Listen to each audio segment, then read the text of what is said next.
The glass doors of Mallister Solutions Tower reflected Clara Monroe's desperate face as she clutched her daughter's hand, knowing this interview could save them from eviction or destroy their last hope. When 7-year-old Emma broke free and hugged the billionaire CEO, whispering, "You look sad," nobody expected what happened next. A simple embrace from a child would shatter the walls around Ethan Mallister's frozen heart and ignite a corporate war that would test whether love could survive in a world built on power and appearances. I invite you to follow this incredible journey to the end, and please comment which city you're watching from so I can see how far our story has traveled. The November rain hammered against the windows of Mallister Solutions' 40-story tower, each drop a tiny fist pounding against the glass fortress that housed one of Atlanta's most powerful corporations. Clara Monroe stood in the marble lobby, her reflection wavering in the polished floor like a ghost of the woman she used to be, confident, employed, secure. Now, with her 7-year-old daughter Emma pressed against her hip, and her last clean blazer already damp from the sprint through the parking garage, she looked exactly like what she was desperate. "Mommy, why is everything so shiny?" Emma whispered, her voice echoing slightly in the cavernous space. The child's worn pink sneakers squeaked against the floor as she shifted, drawing disapproving glances from the security guards stationed near the executive elevators. "Because some people like things to look perfect, sweetheart," Clara murmured, checking her phone for the 5th time. The babysitter's text still glared up at her emergency. "Can't make it. So sorry. 3 months behind on rent. 17 job rejections. 1 chance at a marketing position that could change everything. And now her daughter would have to sit through what could be the most important interview of Clara's life. The elevator ride to the 38th floor felt like ascending to judgment. Other passengers, all in designer suits that probably cost more than Clara's monthly food budget, edged away from them subtly, as if poverty might be contagious. Emma, blissfully unaware of the social dynamics at play, hummed a tune from her favorite cartoon, her small fingers drumming against Clara's handbag. "Ms. Monroe!" A sharp voice cut through Clara's spiraling thoughts as the elevator doors opened. A woman in her 50s stood waiting, her steel gray hair pulled into a bun so tight it seemed to stretch her features. "I'm Margaret Chen, Mr. Mallister's executive assistant. There's been a change in plans." Clara's stomach dropped. "A change? Mr. Mallister has decided to conduct your interview personally." Margaret's tone suggested this was either very good or very bad news. "Follow me." The walk through the executive floor was a blur of glass offices, abstract art that probably cost millions, and employees who moved with the synchronized efficiency of a hive mind. Clara caught glimpses of her reflection in various surfaces, her brown hair escaping from its careful bun. The small stain on her blazer sleeve she'd tried to hide with strategic positioning. The way Emma's presence made her look less like a professional and more like what she actually was, a mother hanging on by a thread. "Mr. Mallister doesn't usually—" Margaret began, then stopped herself. "He's particular about his time. You have 15 minutes. The doors to the corner office opened, and Clara's first thought was that she'd walked into a museum, not a workspace. Floor-to-ceiling windows offered a view of Atlanta that seemed to stretch to infinity.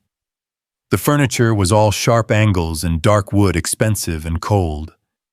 And behind a desk that looked like it could double as a runway sat Ethan Mallister. Clara had seen his photo in business magazines, but nothing had prepared her for the reality of him. 35 years old, with dark hair that looked professionally tousled and eyes the color of winter storms. His suit was charcoal gray, perfectly tailored, and he wore it like armor. When he looked up from his laptop, his gaze was so intense that Clara felt physically pinned in place. "Ms. Monroe." Not a question. A statement. You're 3 minutes late. I apologize, Mr. Mallister. The elevator. I don't need excuses. I need results. His eyes shifted to Emma, and something flickered across his face, surprise perhaps, or annoyance. You brought a child to a job interview. My childcare fell through at the last moment, Clara said, lifting her chin slightly. I could have rescheduled, but I understood this position needs to be filled immediately. I made a choice to be here. Emma, who had been uncharacteristically quiet, suddenly pulled free from Clara's hand. Before Clara could react, her daughter had crossed the vast expanse of Persian rug and stood directly in front of Ethan's desk, staring up at him with those enormous green eyes that had gotten them both into and out of so much trouble. You look sad, Emma announced, her voice clear and certain in the silence of the office. Ethan Mallister, who had negotiated billion-dollar deals without blinking, actually flinched. I beg your pardon. Sad? Emma repeated, as if he might not have understood the word. Like when Mommy looks at the bills, or when the man came to turn off our lights. You have the same face. Emma? Clara started forward, mortification flooding through her. I'm so sorry, Mr. Mallister. She doesn't usually. But Ethan held up a hand, his eyes never leaving Emma's face. What makes you think I'm sad? Emma tilted her head, considering. Your eyes don't match your face. Your face is doing business, but your eyes are doing something else, like they're looking for something that's not there. The silence that followed was so complete that Clara could hear the rain against the windows, could hear her own heartbeat thundering in her chest. She watched Ethan's face, waiting for the explosion, the dismissal, the security escort from the building. Instead, something extraordinary happened. The corner of Ethan's mouth twitched, not quite a smile, but the ghost of one. You're very observant for someone so small. I'm 7, Emma said proudly. That's not small, that's medium. My apologies. Medium. He leaned back in his chair, and for the first time since they'd entered, he looked genuinely present rather than simply performing the role of CEO. Tell me, what would you do if you were trying to help someone who was sad? Emma didn't hesitate. She walked around this desk, actually walked around the massive desk that probably cost more than Clara's car. And before anyone could stop her, she wrapped her small arms around Ethan Mallister's waist in a fierce hug. Clara watched in horror as her career prospects literally embraced their destroyer. Emma, no, Mr. Mallister doesn't. But the words died in her throat. Because Ethan Mallister, the man Fortune magazine had called the Ice King of Atlanta, had gone completely still. Not the stillness of anger or disgust, but the stillness of someone who had been touched by something unexpected, so purely kind that they didn't know how to respond. For 3 heartbeats, he remained frozen. Then slowly, carefully, as if he might break something, he placed one hand on Emma's shoulder, not pushing her away, just connecting. Thank you, he said quietly, and Clara heard something in his voice that hadn't been there before. A crack in the armor, a human being behind the corporate facade. Emma pulled back, satisfied with her intervention. Mommy says hugs are medicine for feelings. Did it work? Ethan looked at the child, then at Clara, and she saw him truly see her for the first time. Not as an applicant, not as a potential employee, but as a mother who had raised a child brave enough to hug a stranger simply because she thought he needed it. Your resume, he said, his voice returning to its business tone, though something had shifted in his demeanor. 5 years at Morrison Marketing, before they downsized. Strong portfolio, particularly the Hendricks campaign. But there's a gap. 18 months. I was caring for my mother. Clara said the words coming out steadier than she felt. Pancreatic cancer. She passed 8 months ago. And the child's father, not in the picture. Clara kept her voice neutral, professional, even as Emma wandered over to the window to watch the rain. Ethan studied her for a long moment. The position requires long hours, travel, the ability to handle difficult clients and impossible deadlines. The last 3 people who held it quit within 6 months. With respect, Mr. Mallister, I've handled impossible situations before. Clara met his gaze directly. I've kept a roof over our heads for 3 years on freelance work and determination. I've negotiated with doctors, insurance companies, and landlords. I've learned to make something from nothing and to find solutions when there don't seem to be any. Your difficult clients can't be worse than explaining to a 7-year-old why grandma isn't coming home. Something shifted in Ethan's expression. The Brennan account is bleeding money. Conservative clients, traditional values, but their market is shifting younger. They're resistant to change. How would you approach it? Clara's mind raced. This was it, the test. I'd start by showing them that traditional values and modern marketing aren't mutually exclusive. Young consumers are actually craving authenticity heritage stories that connect them to something bigger. Brennan has a 70-year history. That's not a liability. It's a goldmine of stories waiting to be told in a contemporary voice. They've rejected every campaign that even hints at social media. Then don't call it social media. Call it community storytelling or heritage sharing. Sometimes the biggest barrier isn't the change itself, but the language we use to describe it. Clara warmed to her topic, forgetting her nervousness. I'd create a campaign that lets their customers tell Brennan's story for them. User-generated content that feels like passing down family traditions rather than modern marketing. Ethan leaned forward slightly. And the budget constraints? Authenticity doesn't require a massive budget. Sometimes the most effective campaigns are the ones that feel handmade, personal. Look at how small businesses have been outmaneuvering corporations on social platforms with nothing but sincerity and an iPhone. Mommy's really smart, Emma announced from the window, apparently having been listening. She made my Halloween costume out of a cardboard box and garbage bags, and everyone thought it came from a store. Ethan's almost smile appeared again. What were you? A robot princess, Emma said proudly. Because why do I have to choose just one thing? Indeed. Ethan stood, and Clara realized how tall he was, how much presence he commanded even in simple movements. Ms. Monroe, the position pays $90,000 to start with benefits beginning immediately. There's a signing bonus of $5,000, and after 6 months, assuming satisfactory performance, the salary increases to $100,000. Clara's legs nearly gave out. That was more than she'd dared hope for, more than the position had advertised. Mr. Mallister, you start Monday. Margaret will handle the paperwork.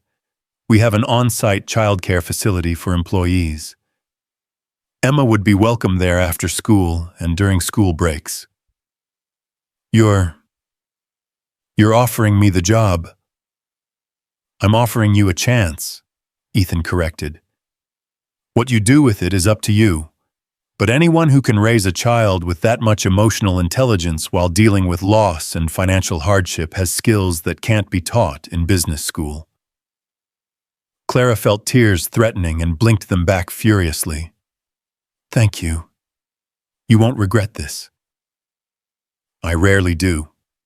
He moved toward his desk, then paused. One more thing. The corporate culture here can be intense. Not everyone will be welcoming. Are you prepared for that?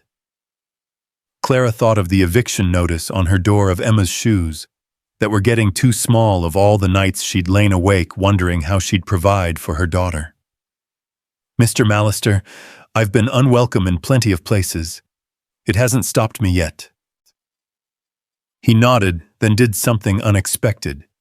He crouched down to Emma's level, his expensive suit creasing without regard. "Thank you for the hug," he said seriously. "It did help." Emma beamed. "You can have another one any time. Mommy says I give the best hugs in Georgia." "I believe it." He stood, and for just a moment Clara saw what Emma had seen, the sadness that lived behind his eyes like a permanent resident. "Monday, 8 a.m., don't be late." As Margaret ushered them out, Clara's mind spun with the sudden reversal of fortune. She barely registered the hostile stares from other employees, the whispered conversations that stopped as they passed. All she could think about was that number, $90,000. Benefits. Childcare. A future. "Mommy," Emma said, as they waited for the elevator. "I like him. He's going to be Mommy's boss sweetheart. We probably won't see him much." Emma made a face that suggested she knew something Clara didn't. "He needs more hugs. Maybe I can make him a drawing too. Do you think he likes dragons?" "I don't know, baby." "Everyone likes dragons," Emma decided with 7-year-old certainty. As the elevator descended, Clara caught a glimpse of their reflection again.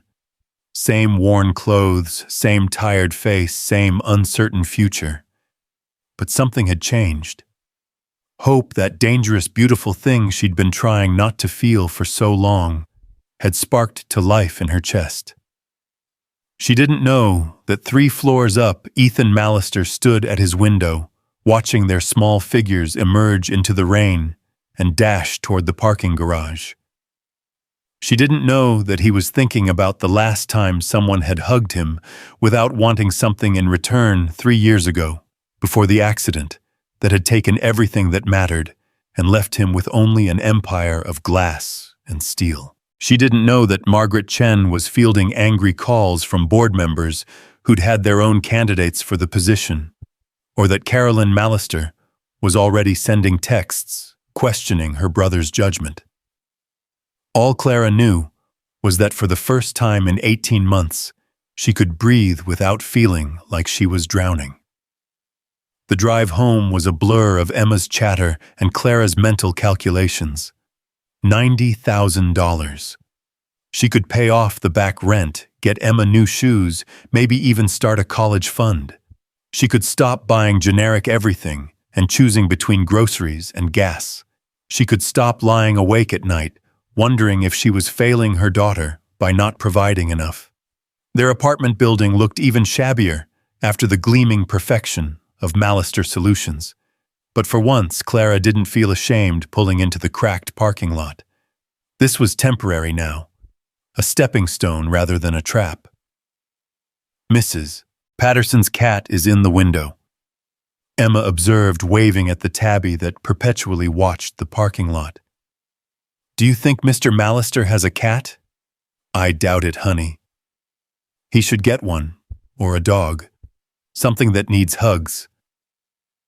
Clara unbuckled Emma from her booster seat, marveling at her daughter's ability to reduce complex human emotions to simple solutions. Maybe that's what the world needed more of, the uncomplicated wisdom of children who hadn't yet learned that you're not supposed to hug sad strangers in expensive suits. Their apartment was exactly as they'd left it that morning, cramped, cluttered with Emma's art supplies and Clara's work papers, but clean and warm. The eviction notice was still taped to the door, but Clara pulled it down with satisfaction, crumpling it into a ball. "Are we going to move?" Emma asked, noticing the gesture. "No, baby. We're going to stay right here until we find something better. Better like with a bathtub that doesn't make weird noises." Exactly like that. Clara made Emma a grilled cheese sandwich, her favorite, and let her watch an extra episode of her cartoon while she sat at their small kitchen table with her laptop, researching everything she could about Mallister Solutions. The company was massive, with fingers in everything, from real estate development to tech innovations. Ethan had taken over 5 years ago when his father retired, and under his leadership, profits had soared, but employee satisfaction had plummeted. The Glassdoor reviews were brutal, cold, demanding, impossible standards, no work-life balance. But there were other things too buried in the complaints. Generous bonuses for those who met expectations, promotion from within, excellent benefits, and occasionally a comment that stood out. If you can prove yourself to Mallister, he'll go to war for you. Clara clicked on Ethan's bio. The professional headshot showed the same controlled expression she'd seen today, but now she could see what Emma had noticed, that disconnect between presentation and reality. The bio was sparse on personal details. Harvard MBA, youngest CEO in the company's history, various awards and accolades that read like a resume rather than a life. But Clara was good at research, and she knew how to dig deeper. A Society page article from 3 years ago caught her attention. The headline read, "Tragedy strikes Mallister family in highway accident." Her breath caught as she read, Ethan's wife Rebecca and their 2-year-old son James killed by a drunk driver on I-85. Ethan had been following in a separate car, had witnessed the entire thing. Clara closed the laptop, feeling like she'd violated something private, even though the information was public. No wonder Emma had sensed sadness. The man was carrying a grief that would have destroyed most people. Instead, he'd buried it under an empire of corporate success and emotional distance. "Mommy." Emma appeared in the doorway, her face painted with what looked like marker. "Can we go to the art store this weekend?" "What happened to your face?" "I'm a tiger." "But can we?" "I need better colors for Mr. Mallister's dragon picture." Clara looked at her daughter, fierce, creative, utterly convinced that a dragon picture could solve adult problems, and felt a surge of love so powerful it nearly knocked her over. "You know what? We can go to the art store." Emma whooped and did a little dance that was pure 7-year-old joy. "The good one with all the fancy pencils." "The good one," Clara confirmed, mentally calculating that she had just enough credit left on her card to swing it. The signing bonus would hit her account soon. Everything would be okay. That night after Emma was asleep, Clara sat on their tiny balcony with a cup of tea, looking out at the Atlanta skyline. Somewhere in that glittering maze of lights was the Mallister Solutions Tower, and somewhere in that tower, maybe Ethan Mallister was working late alone in his vast office with his grief and his success. She thought about Emma's hug, the way he'd frozen, and then softened like ice beginning to crack under spring warmth.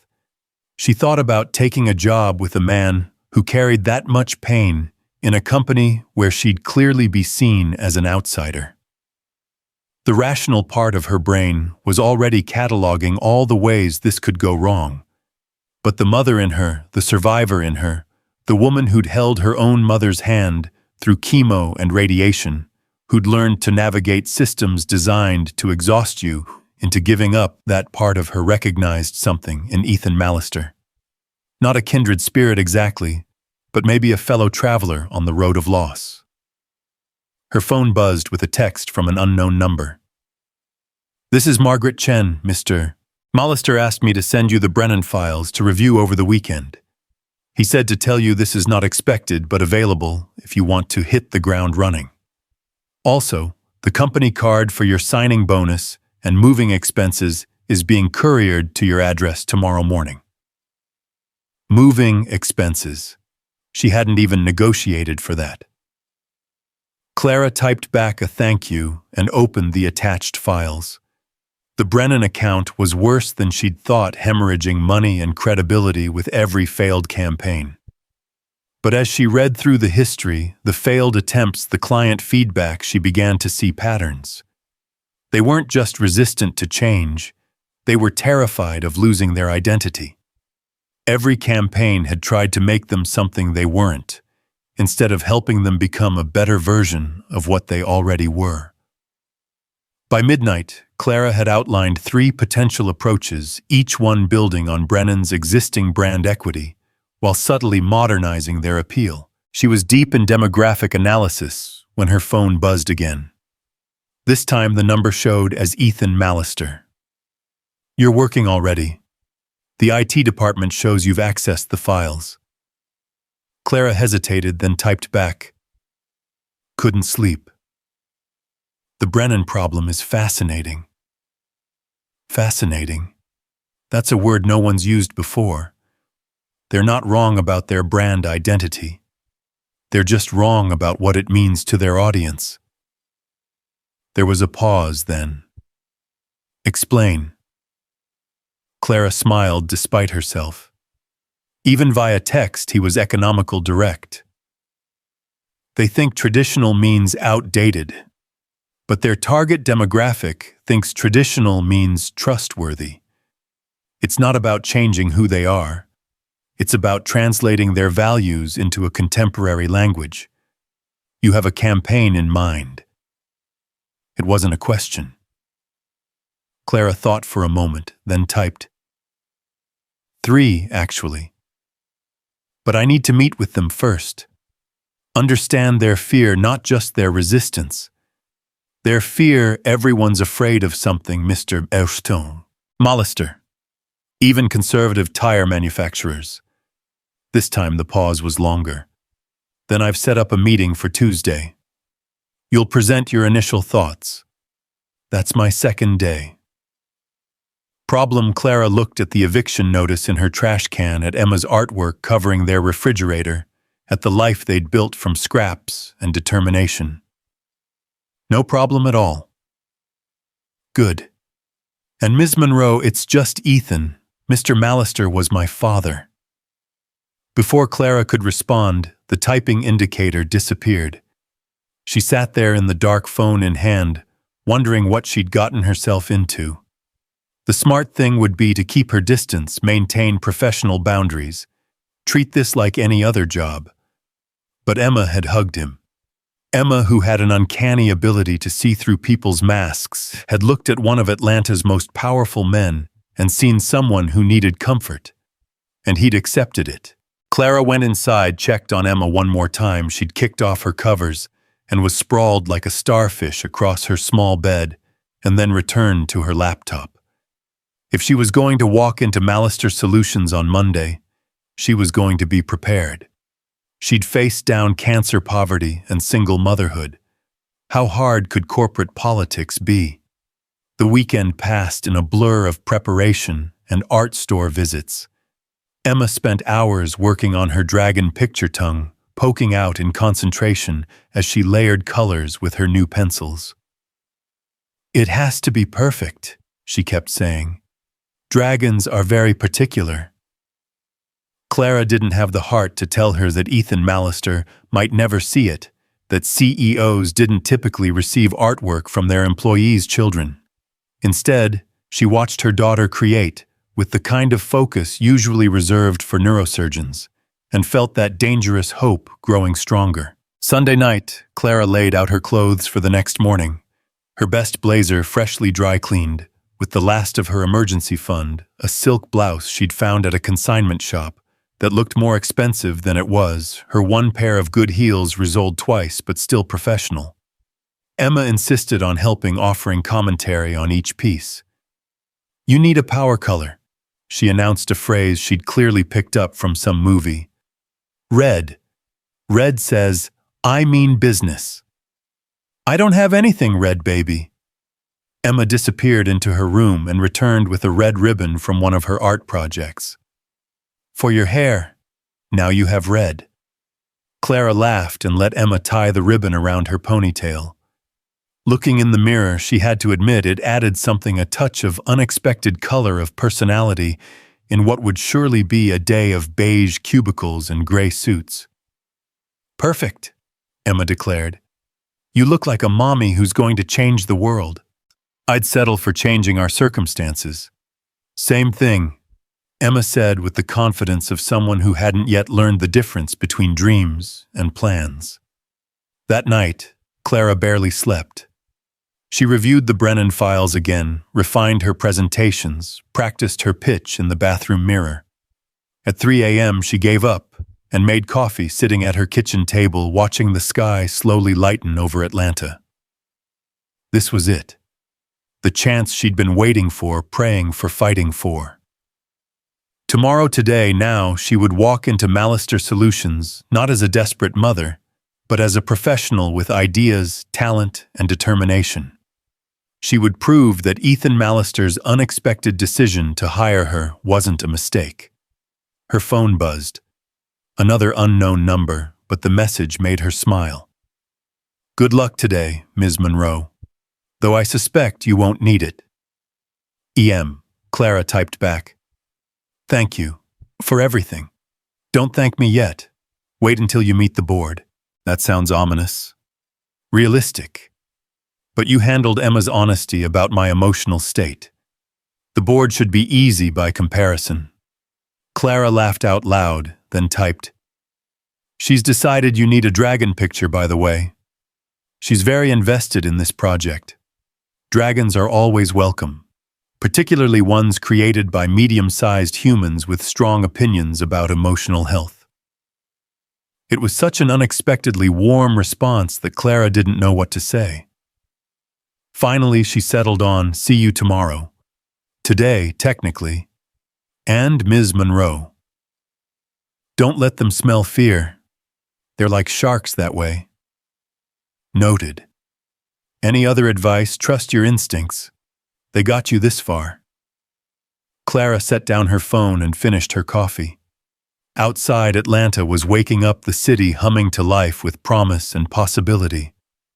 Somewhere out there, Ethan Millister was probably already at his desk, commanding his empire of glass and steel. And in a few hours, Clara would be part of that world, for better or worse. She thought about Emma's hug, about the way a 7-year-old's simple kindness had cracked open a door that everyone else thought was permanently closed. Maybe that's all any of us needed, someone to see past our carefully constructed facades to the human being underneath, someone brave enough to offer comfort without calculating the cost. The sun rose, fully painting the sky in shades of pink and gold that Emma would have loved. Clara stood stretched and went to wake her daughter for school. Today was the first day of their new life, and she was ready for whatever came next. She didn't know that in a conference room 38 floors above the city, Caroline Millister was already marshalling her forces against the charity case her brother had inexplicably hired.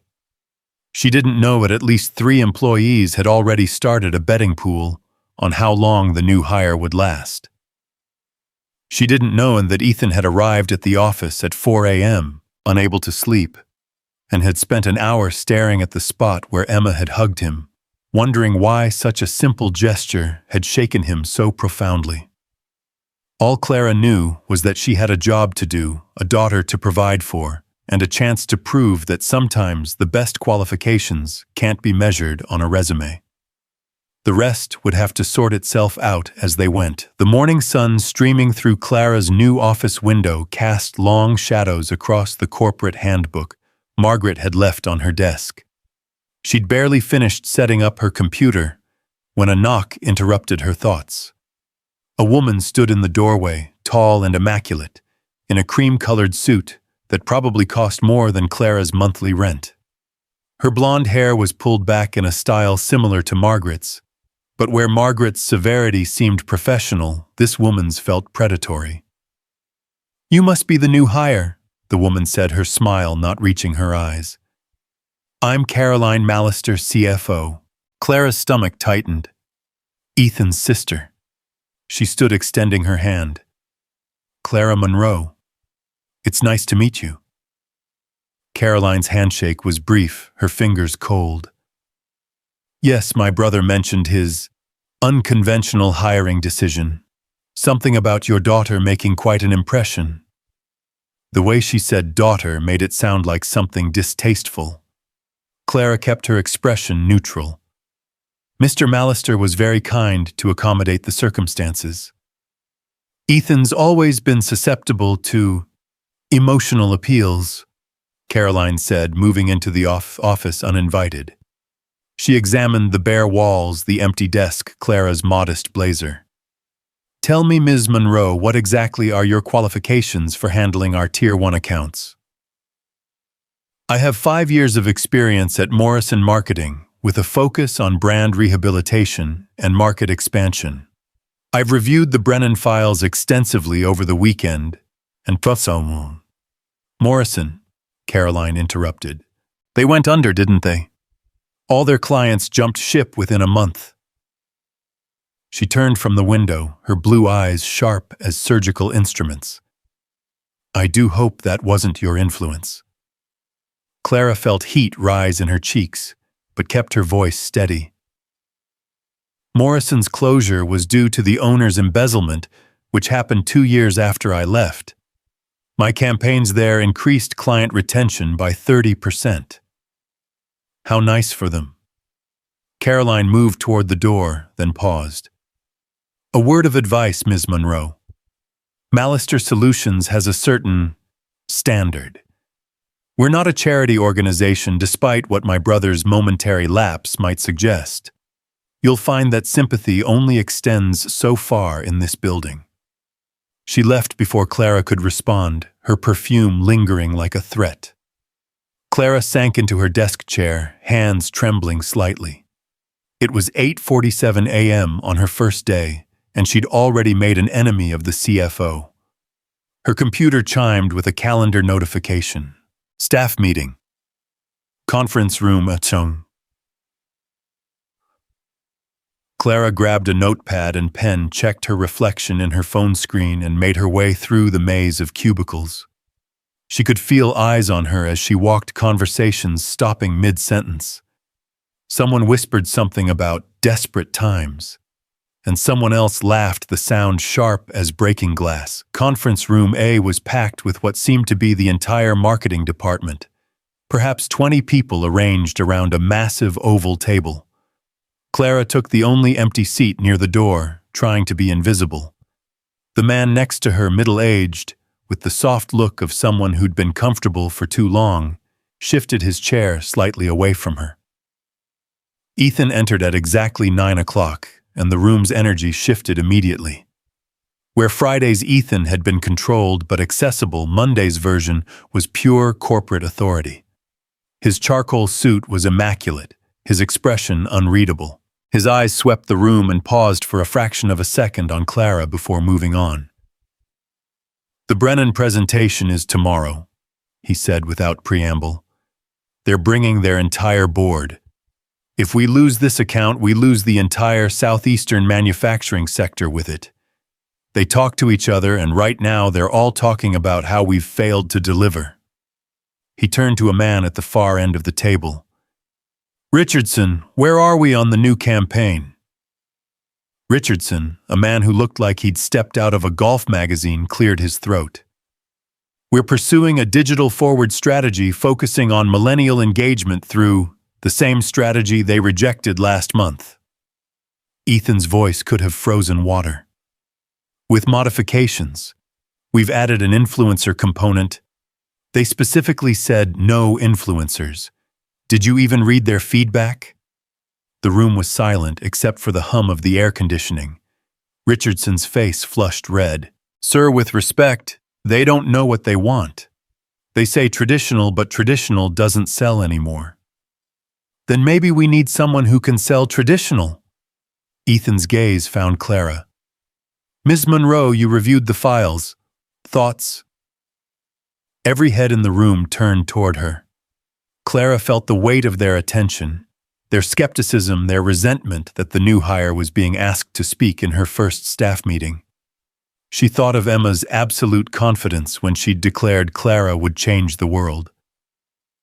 Brennan doesn't need to be sold on digital or influencers, Clara said, her voice steadier than she felt. They need to be shown that their existing values have digital applications. They're not anti-technology. They're pro-authenticity. The campaign shouldn't hide their traditional approach. It should celebrate it as a differentiator in a market flooded with startups that have no history, no proven reliability. That's a nice theory, Richardson said, his tone dismissive. But how do you make tradition trend? Clara met his gaze directly. By showing that in an era of planned obsolescence and constant updates, choosing something built to last is actually radical. Brennan's tires aren't just products. They're promises. Promises that some things don't need to change every 6 months. That's not old-fashioned, that's revolutionary. The room was quiet.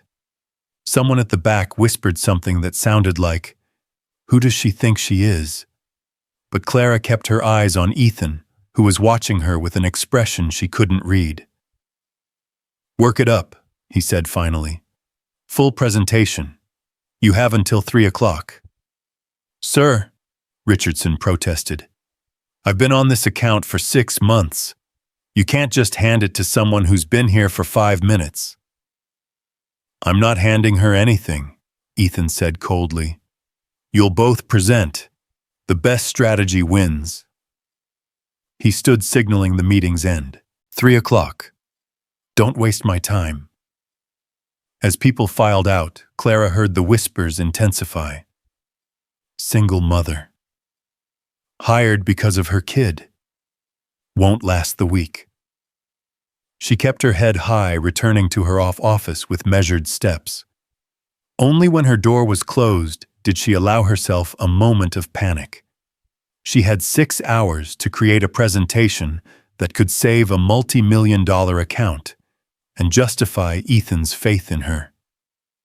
She pulled up the Brennan files again, this time focusing not on what the company said they wanted, but on what they feared losing. Every rejected campaign had tried to pull them forward into the digital age. What if instead she invited the digital age to visit Brennan's traditional world? Her fingers flew across the keyboard as ideas took shape. She pulled historical images from Brennan's archives, stories of tires that had lasted through generations of family road trips. She found testimonials from customers who'd bought Brennan tires for their first car and were now buying them for their grandchildren. This wasn't just brand loyalty. It was brand inheritance. At noon, her phone buzzed with a text from the school. Emma had forgotten her lunch money. Clara checked the clock, calculated she could make it there and back in 45 minutes if traffic cooperated. She grabbed her purse and nearly collided with someone in the hallway. It was a younger woman, maybe late 20s, with bright red hair and a sympathetic expression. "You're Clara, right? I'm Jade from graphic design. I heard about the presentation ambush. Richardson's telling everyone you're trying to steal his account." "I'm not trying to steal anything," Clara said, checking her watch. "I'm just doing what Mr. Mallister asked." Jade fell into step beside her. "Word of advice, Richardson's got allies here. He plays golf with half the board. If you show him up, he'll make your life hell. And if I don't, then Mallister will fire you for wasting his time." Jade shrugged. "Welcome to corporate America. Hey, where are you rushing off to?" "My daughter's school. She forgot her lunch money." Jade's expression shifted. "You're leaving the building on your first day while preparing for a make-or-break presentation. She's 7. She needs to eat." "Can't someone else?" Jade stopped herself. "No, I guess not. Single mom, right?" "That's what everyone's saying." Clara punched the elevator button harder than necessary. "Everyone seems to have a lot to say about my personal life. It's Mallister Solutions. Everyone talks about everything. Did you know Ethan actually has a scanner that tracks when people badge in and out? He'll know you left." The elevator arrived and Clara stepped in. "Then he'll know I came back too." The drive to Emma's school was faster than expected, and Clara made it to the cafeteria just as Emma's class was filing in. Her daughter's face lit up when she saw her running over for a quick hug that smelled like crayon and playground dust. "You came," Emma said, as if Clara's arrival was a miracle rather than a mundane parental duty. Always, baby. Here's your lunch money. Be good. Did you give Mr. Mallister the dragon picture yet? Not yet, sweetheart. He's been in meetings. Emma nodded sagely. Important business. But dragons are patient. They understand about meetings. Clara kissed her daughter's forehead and hurried back to the office, making it to the elevator at 12:58. She was congratulating herself on her time management when the doors opened to reveal Ethan himself, holding what appeared to be a sad desk salad. Ms. Monroe. His expression gave nothing away. Leaving already? School emergency. My daughter forgot her lunch money. Clara stepped in, acutely aware that she was alone with him for the first time since Friday. I'm sorry if I should have cleared it with someone first. You're not hourly. Your time management is your own business as long as the work gets done. He pressed the button for 38. How's the presentation coming? It's developing. I have a different approach than Richardson. I would hope so, since his approach has failed 3 times. The elevator began to rise, and Clara caught a hint of his cologne, something subtle and expensive. He's telling everyone I'm showing favoritism because your daughter hugged me. Clara's face heated. I'm sorry if that's causing problems. Emma doesn't always understand boundaries. Neither does Richardson, but his violations tend toward expense accounts rather than empathy. The elevator stopped at 20, and 3 people got on, ending their conversation. But just before the doors opened on 38, Ethan said quietly, Don't apologize for your daughter's kindness, Ms. Monroe. It's rarer than you might think in this building. Clara spent the next 2 hours in a fever of creativity building a presentation that told Brennan's story as an epic of American reliability. She created mock-ups of social media campaigns that looked like family photo albums, video concepts that featured real customers talking about their relationships with their vehicles, not their tires. The tagline came to her as she was formatting the final slides, Brennan Tires, the family tradition you can drive. At 2:45, she printed everything, bound it professionally, and made her way to the executive conference room. Richardson was already there, his presentation materials spread across half the table like he was marking territory. Several other employees had gathered, apparently sensing blood in the water. Caroline Mallister sat at Ethan's right hand, her expression suggesting she was anticipating entertainment. Ms. Monroe, she said sweetly, I heard you had to leave during lunch. Family emergency.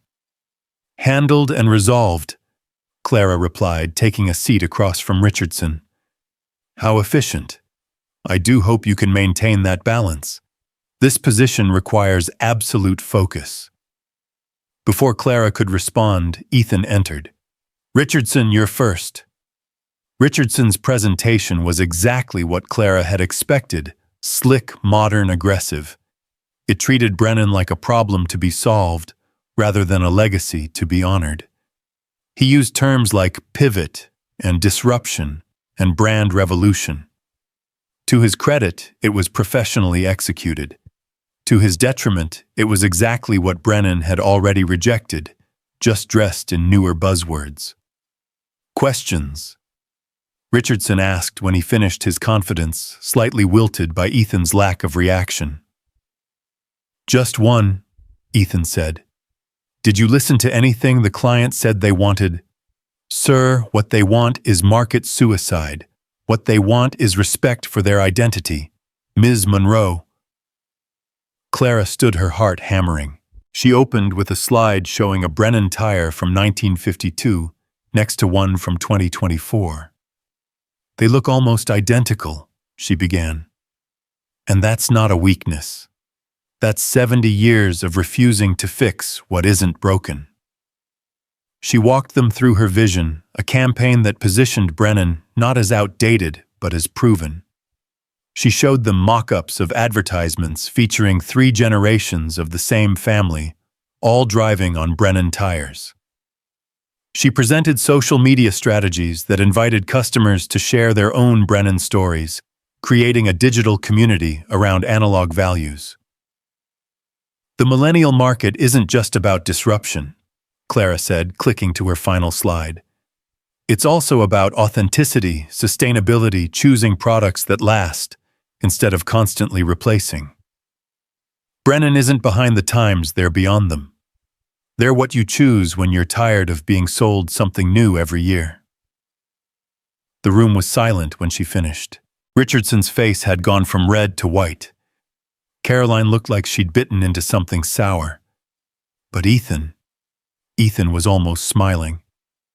"That's your angle," Richardson finally sputtered. "Nostalgia." "Not nostalgia," Clara corrected. "Heritage. There's a difference. Nostalgia looks backward. Heritage moves forward, carrying the best of what came before." "It's amateur philosophy," Carolyn interjected. "Brennan needs market share, not poetry." "With respect," Clara said, meeting Caroline's gaze, "Brennan has lost market share precisely because every campaign has tried to make them something they're not. They don't need to compete with innovative startups.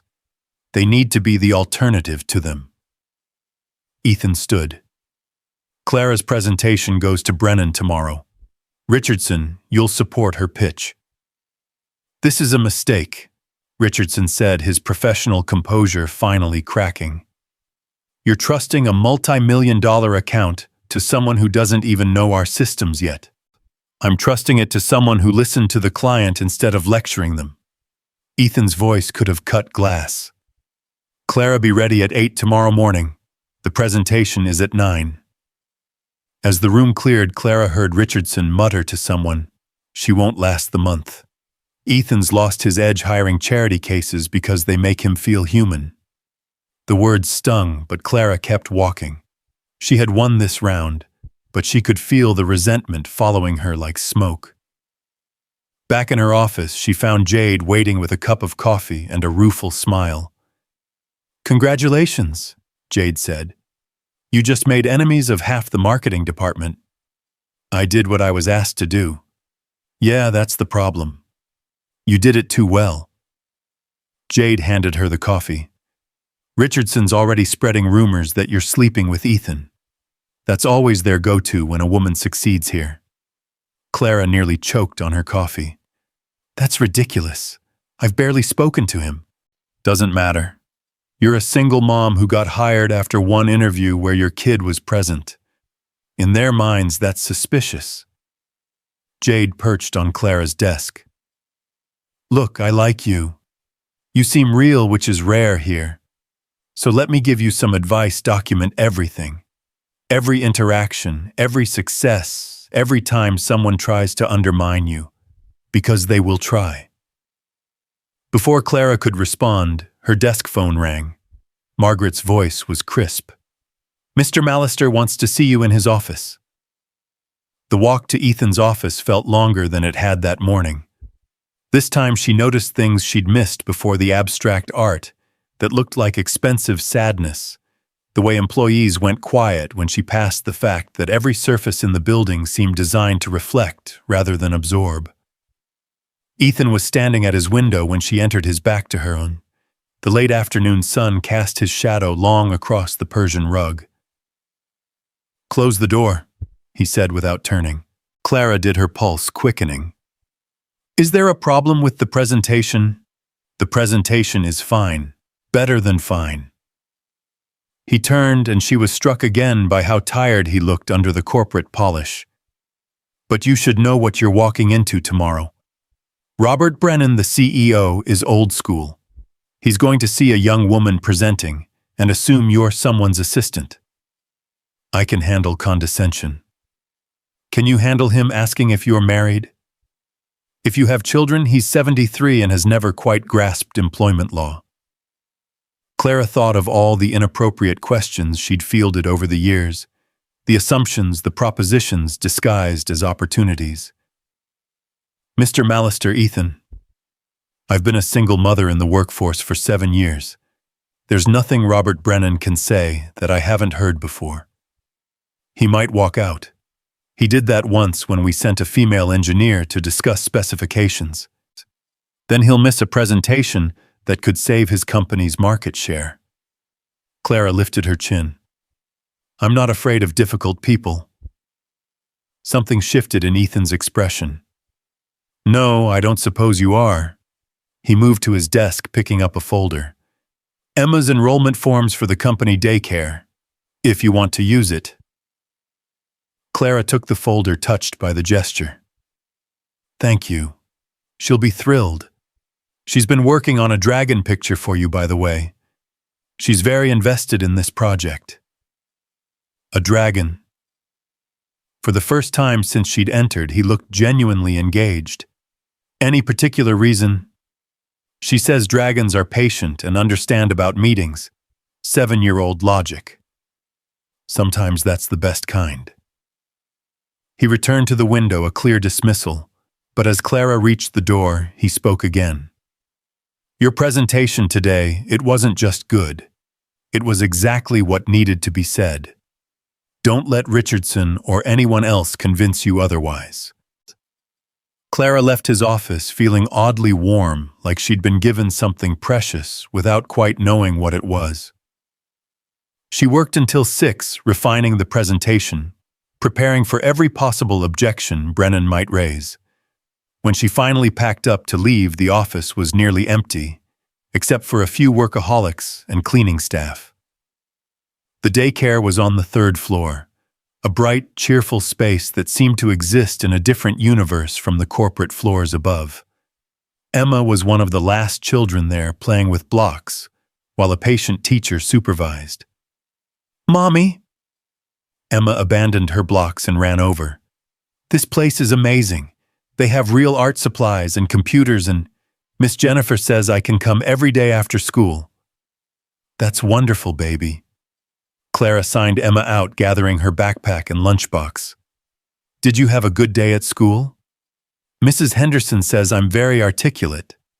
Emma pronounced the word carefully, proud of its complexity. That means I use good words. You do indeed use good words. As they waited for the elevator, Emma tugged on Clara's hand. Is Mr. Mallister here? Can I give him the dragon picture now? He's probably gone home, sweetheart. But when the elevator doors opened, Ethan was inside looking at his phone. He glanced up and his professional mask slipped for just a moment when he saw Emma. Mr. Mallister, Emma exclaimed, delighted. I have something for you. She pulled the dragon picture from her backpack, slightly crumpled but vivid with color. It's a patience dragon, for when you have to sit in meetings. Ethan took the picture with the same care he might use for $1 million contract. The dragon was purple and green with careful scales and enormous wings. At the bottom, Emma had written in her best handwriting, "For Mr. Ethan from Emma. Dragons understand." This is... Ethan paused and Clara saw him swallow. This is exceptional. The color choices are very sophisticated. Emma beamed. Purple is for royalty, and green is for growth. Mrs. Henderson taught us about symbolism.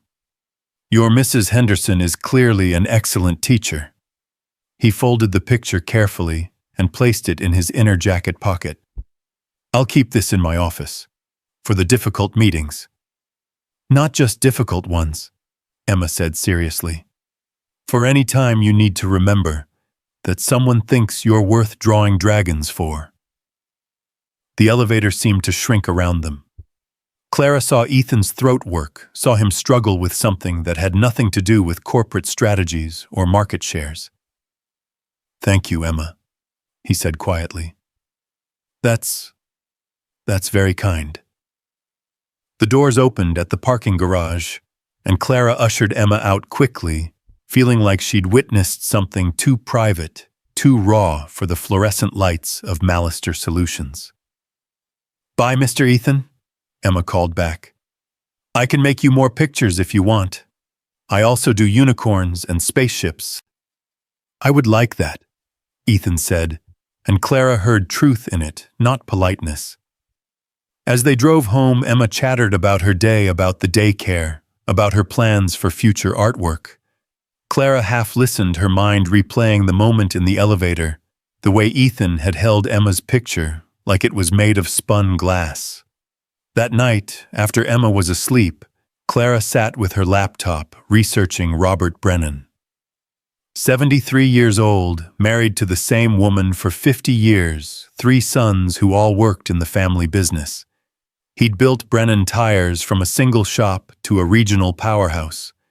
In every photo, he looked stern, traditional, unmovable. Her phone buzzed with a text from an unknown number. When she opened it, she found a photo of Emma's dragon picture, now framed and sitting on what was clearly Ethan's desk, next to his computer monitor. "It's already helping with difficult meetings," the message read. Clara stared at the photo, at this glimpse into Ethan Mallister's actual office, not the staged perfection, but the working reality. She could see papers, coffee cups, the edge of what looked like more frames, photographs, probably, though she couldn't make out the subjects. "Emma will be thrilled," she typed back. "Tell her the patience dragon is already earning its keep. And Clara, don't let tomorrow intimidate you. You understand something about Brennan that Richardson never grasped. They're not just selling tires. They're selling trust. That's what all business is, really. Trust wrapped in different packages." There was a pause, then. "I haven't thought about it that way before. But you're right. Good night, Clara. Good night, Ethan." Clara set her phone aside, feeling the weight of tomorrow pressing down on her. In 12 hours, she would walk into a room full of men who would judge her before she spoke, who would see her gender, her age, her single motherhood as weaknesses. She would have to sell them on a vision that preserved their past while securing their future. But she'd faced worse.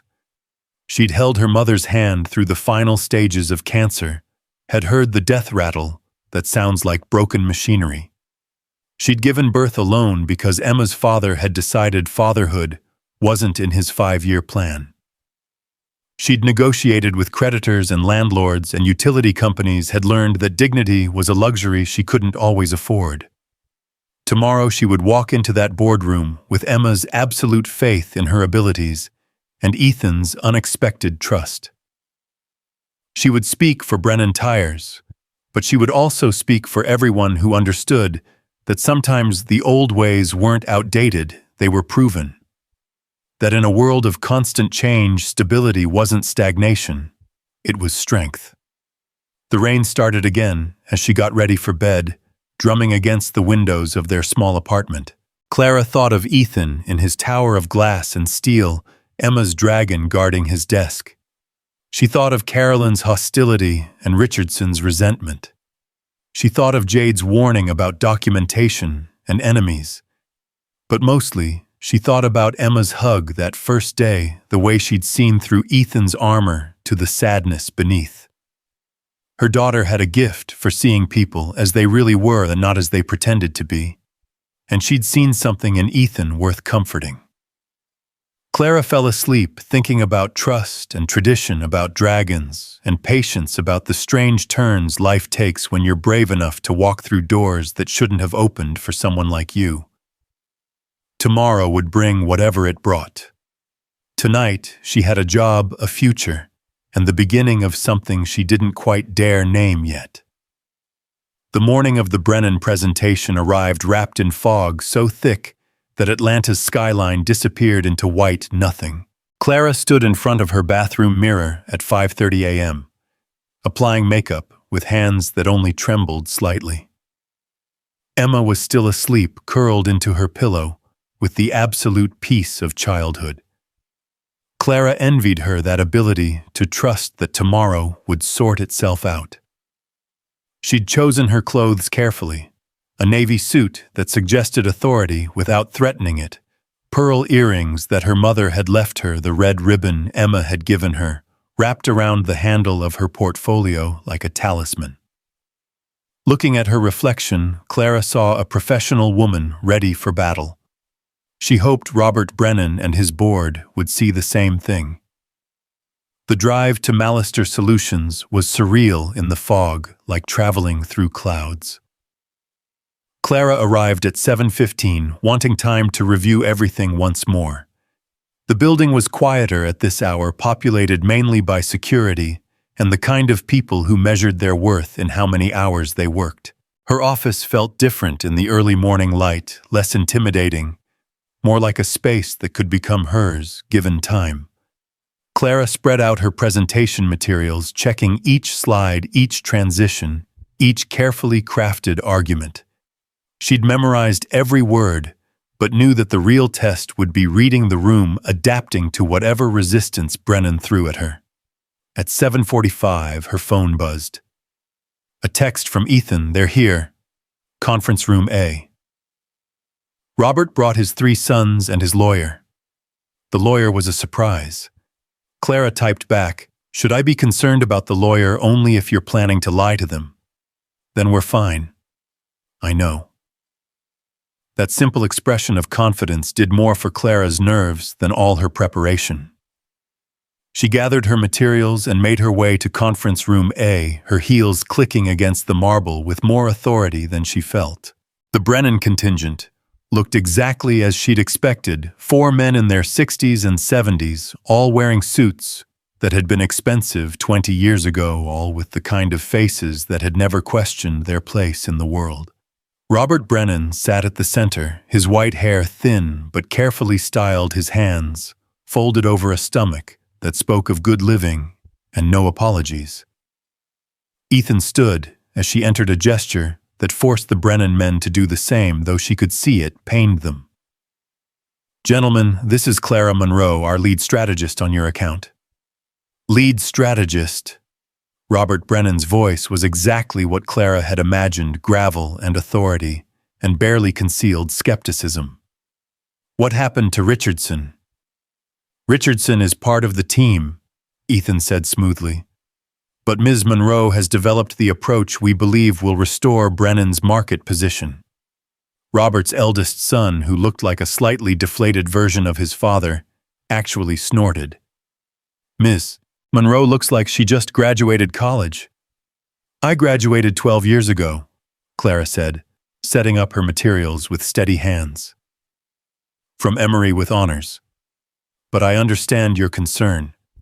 You're wondering why you should trust someone who doesn't look like the people you usually do business with." The room went silent. Robert Brennan's eyes narrowed. "Are you implying something, young lady?" "I'm stating a fact," Clara said, meeting his gaze directly. "You built Brennan Tires when business was done on handshakes between men who looked alike, thought alike, and valued the same things. That world worked for you. But that world is shrinking, Mr. Brennan, and if your company doesn't learn to speak to the world that's growing, you'll shrink with it." "Now hold on," one of the sons started, but Clara raised her hand. "Please let me show you something." She clicked to her first slide, a photograph from Brennan's own archives, showing Robert as a young man standing next to his first tire shop. "This is you, 1973. 24 years old, telling established tire manufacturers that you could do it better. They didn't take you seriously either." Robert's expression shifted slightly, surprise flickering across his weathered features. "You built this company by refusing to be what everyone expected," Clara continued, clicking through historical images. "You insisted on American manufacturing when everyone was going overseas. You maintained quality standards when competitors cut corners. You were rebellious, Mr. Brennan. You were disruptive before Silicon Valley made it a buzzword." She moved to the next section, showing current market data. But somewhere along the way, Brennan stopped being the rebel and became the establishment. And now you're losing market share to companies that are doing exactly what you did 50 years ago, refusing to accept that the old way is the only way. "Our ways have worked for 70 years, Robert said, but some of the hostility had left his voice. "And they can work for 70 more, but not if you keep pretending the world hasn't changed." Clara pulled up her campaign concepts. What I'm proposing isn't abandoning your values. It's translating them for a generation that desperately wants what you're selling, but doesn't know how to hear you. She walked them through the campaign, but this time with additions she'd worked on until 2 a.m. She'd found footage of young families, millennials with children looking at cars with the same expression Robert had in that 1973 photo determination to build something lasting. These people aren't rejecting tradition, Clara said, showing testimonials she'd gathered from social media. They're searching for it. They're exhausted by planned obsolescence, by products designed to break, by companies that vanish after taking their money. They want what Brennan offers, they just need to know you're offering it to them, not just to their parents. The youngest Brennan's son, who'd been silent until now, leaned forward. This is all very nice, Ms. Monroe, but social media campaigns are expensive and risky. What if it backfires? Clara had expected this. She pulled up her phone and showed them something she'd discovered at 3 a.m. This is a Reddit thread from last week. The topic is, what products have lasted forever in your family? Your tires are mentioned 17 times. These people are already telling your story, they just don't know you're listening. She clicked to her final slide. You asked what happens if it backfires. I'm asking what happens if you do nothing. You lose 3% market share every quarter. In 2 years, you'll be regional only. In 5, you'll be a memory. Is that the legacy you want to leave? Robert. Brennan stood slowly, his movement commanding attention. He walked to the window, hands clasped behind his back, looking out at the fog-shrouded city. The silence stretched until Clara's nerves screamed. My grandfather, Robert said finally, came to this country with nothing. He worked in other men's factories until he could afford 1 tire. 1. He sold it for a profit and bought 2. Built an empire from that single tire. He turned to face Clara. He would have liked you. You remind me of him, willing to say the uncomfortable truth. Dad, the eldest son warned, but Robert waved him off. Show me the budget, Robert said to Clara. Real numbers, not marketing fantasy. Clara had those too, broken down to the penny. She walked them through costs, returns, projections based on comparable campaigns. She showed them how they could start small test markets, scale based on results. This is half what Richardson proposed, Robert noted. Richardson wanted to rebuild your entire brand. I want to remind people what it already is. Robert looked at Ethan. You stand behind this completely, Ethan said without hesitation. And if it fails, then we'll know we tried something authentic rather than another corporate paint job. Robert's lawyer whispered something in his ear, but the old man shook his head. I built this company on gut instinct, not legal advice. He looked at Clara. 3 months. You get 3 months to show me results. If market share increases even 1%, we'll roll it out nationally. Clara felt her knees nearly buckle with relief. You won't regret this, Mr. Brennan. I hope not. I'm too old for regrets. He moved toward the door, then paused. Ms. Monroe, do you have children? Here it was the inappropriate question Ethan had warned her about. I have a daughter. She's 7. 7. Robert smiled, and it transformed his face. Good age. They still think you know everything. Enjoy it while it lasts. He looked at his sons. These 3 discovered I was human around 13. Never quite recovered from the disappointment. After the Brennan contingent left, Clara sank into a chair, adrenaline leaving her shaky. Ethan remained standing by the window, his expression unreadable. You did well, he said finally. I almost threw up twice. Only twice, that's better than Richardson's first presentation. He actually did throw up, though he made it to the bathroom first. Ethan turned to her. You took a significant risk challenging Robert directly. Calculated risk. Men like him respect strength even when it comes from someone they don't expect. Speaking from experience, Clara thought of all the Rogers Brennans she'd faced, doctors who wouldn't listen, lawyers who talked past her employers, who saw single mother and thought unreliable. More than I'd like. Margaret appeared in the doorway. Mr. Mallister, the board is requesting an update on the Brennan meeting. Tell them we secured a 3-month trial with potential for national expansion.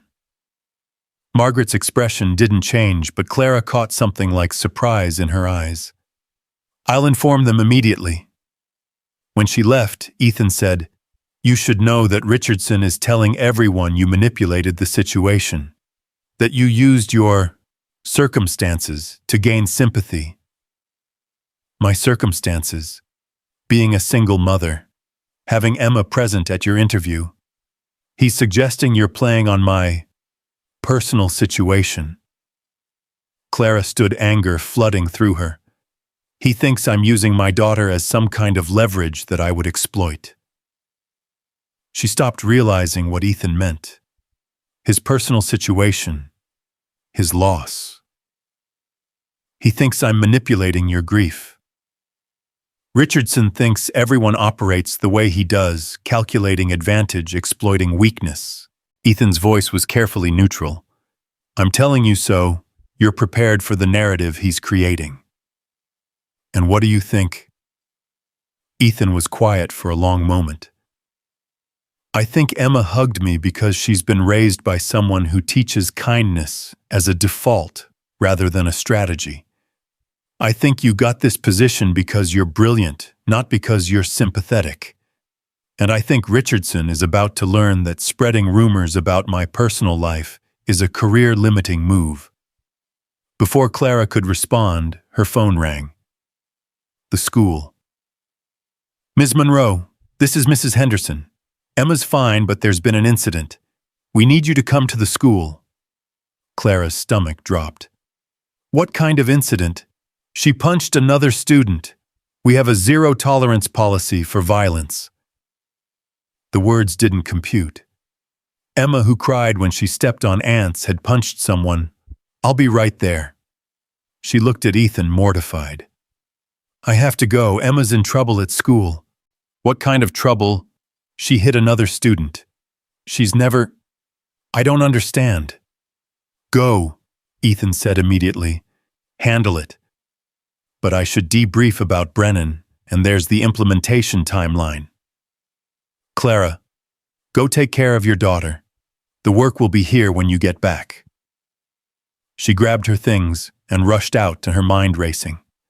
The drive to school was a blur of catastrophizing.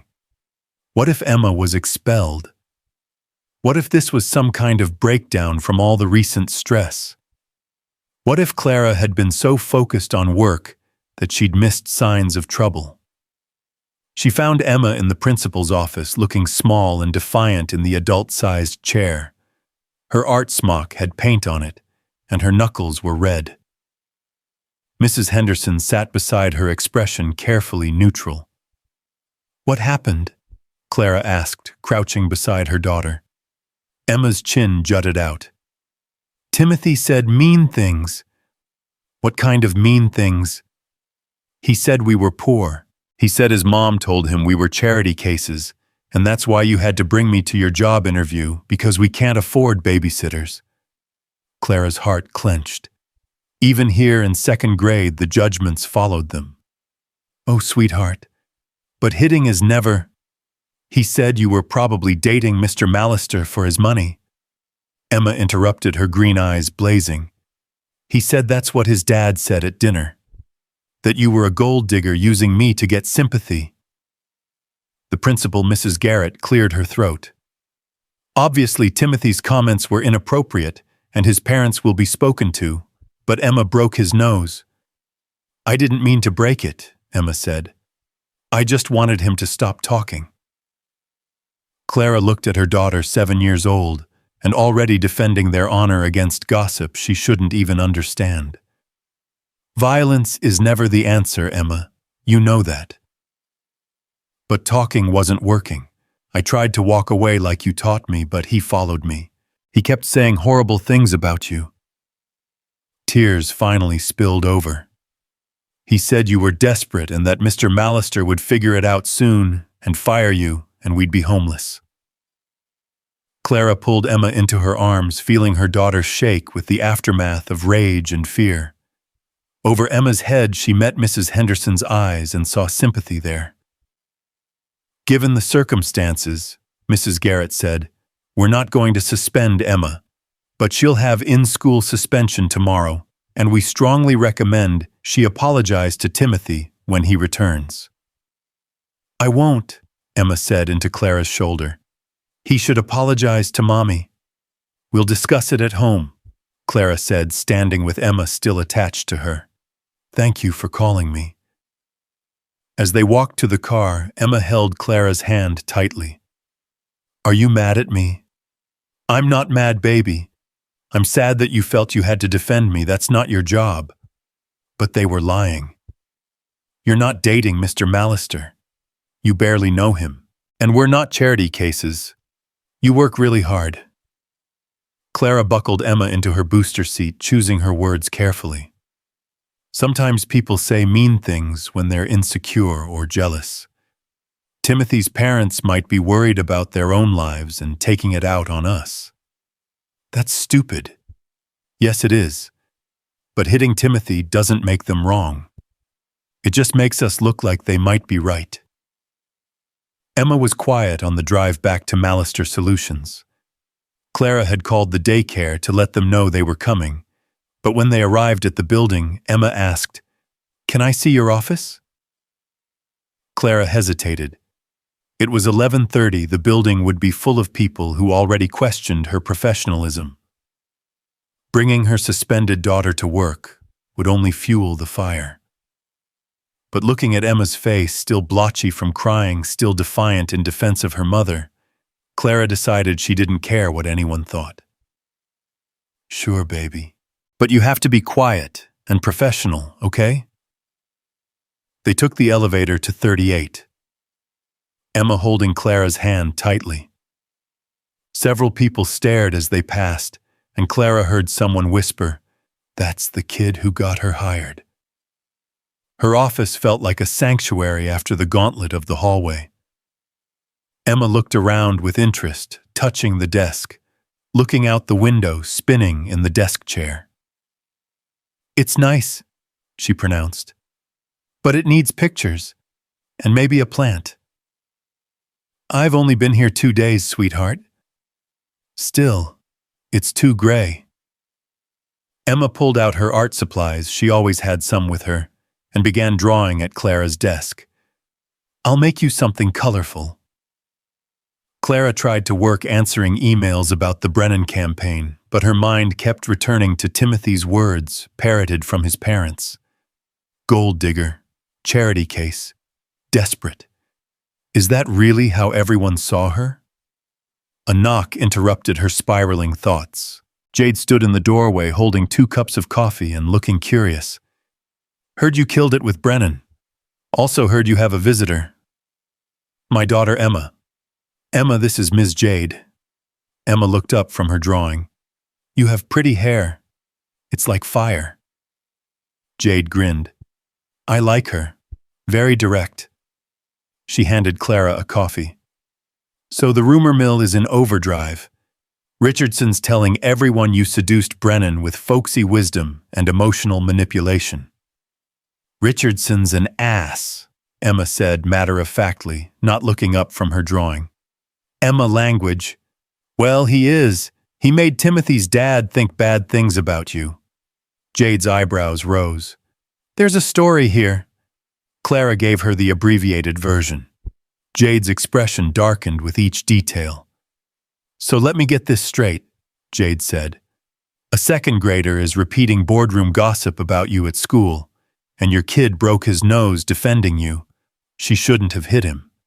"No, but I kind of love that she did." Jade sat on Clara's desk. "Look, this is going to get worse before it gets better. Caroline's been in 3 closed-door meetings since the Brennan presentation. She's not happy about your success." Why does she care if I succeed? The company succeeds. Because you're Ethan's hire, not hers. Because you don't fit the Millionaire Solutions mold. Because your daughter humanized her brothers in a way that threatens the power structure she's built on his emotional isolation. Before Clara could respond, Margaret appeared. Ms. Monroe, Mr. Millionaire wants to see you and Emma in his office. Clara's stomach dropped. Had he heard about the school incident? Was this the end already? Emma gathered her drawings, including the new one she'd been working on, a riot of colors that seemed to be some kind of rainbow dragon. They followed Margaret through the now familiar hallways, Emma unusually quiet. Ethan's office door was open. He stood behind his desk, Emma's dragon picture visible in its frame beside his monitor. His expression was unreadable as they entered. Emma, he said, his tone serious. I heard you had a difficult morning. Emma's chin went up in that defiant gesture Clara knew so well. I protected Mommy's honor. By breaking someone's nose. I didn't mean to break it. I just have good aim.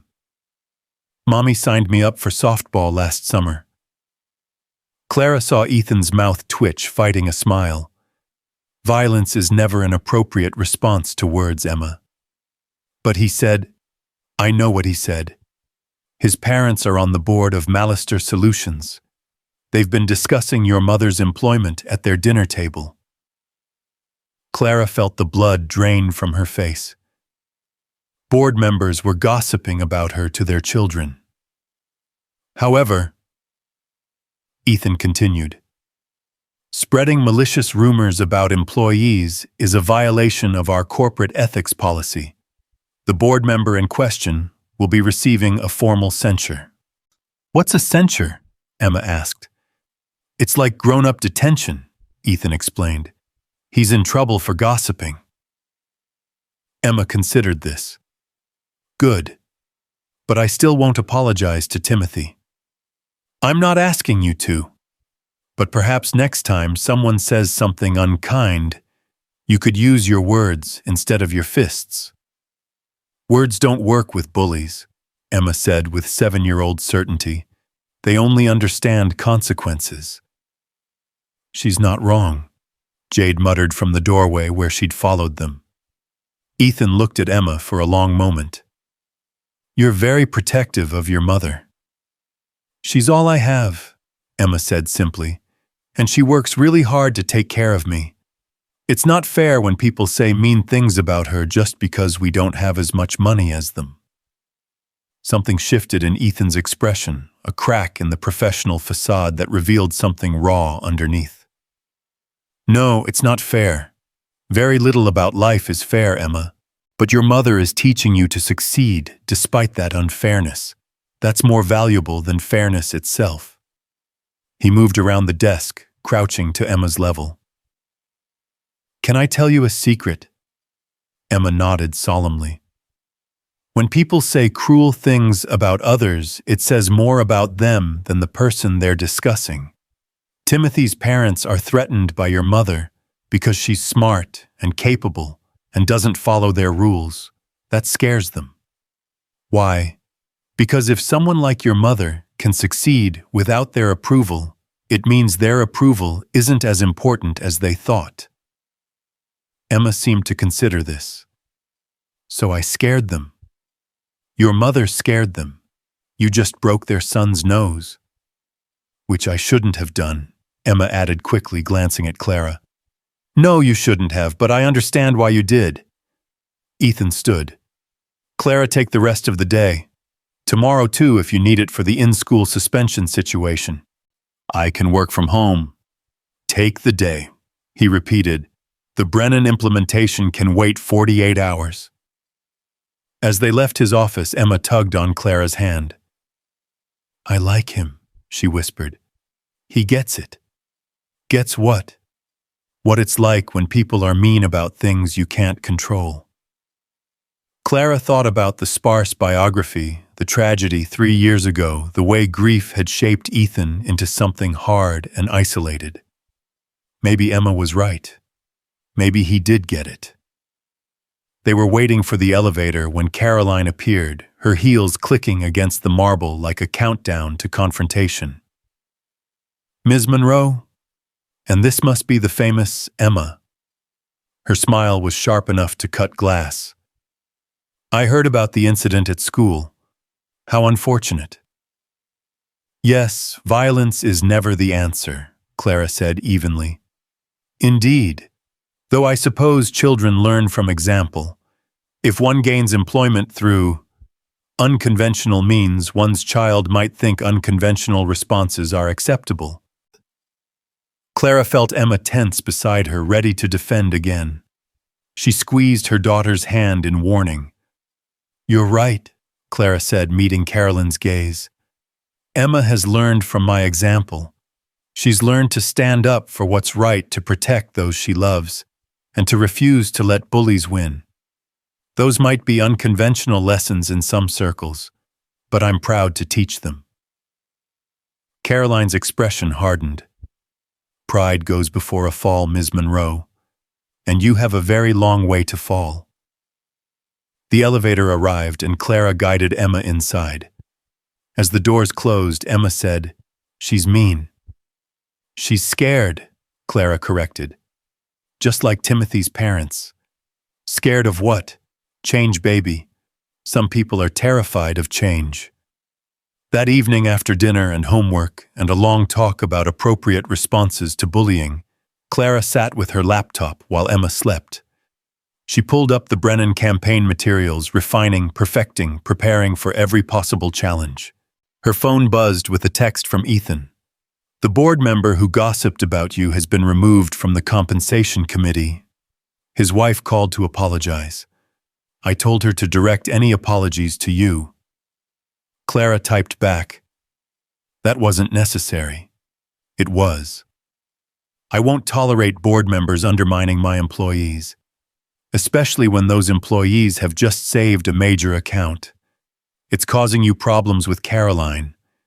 Caroline has been a problem since I took over the company.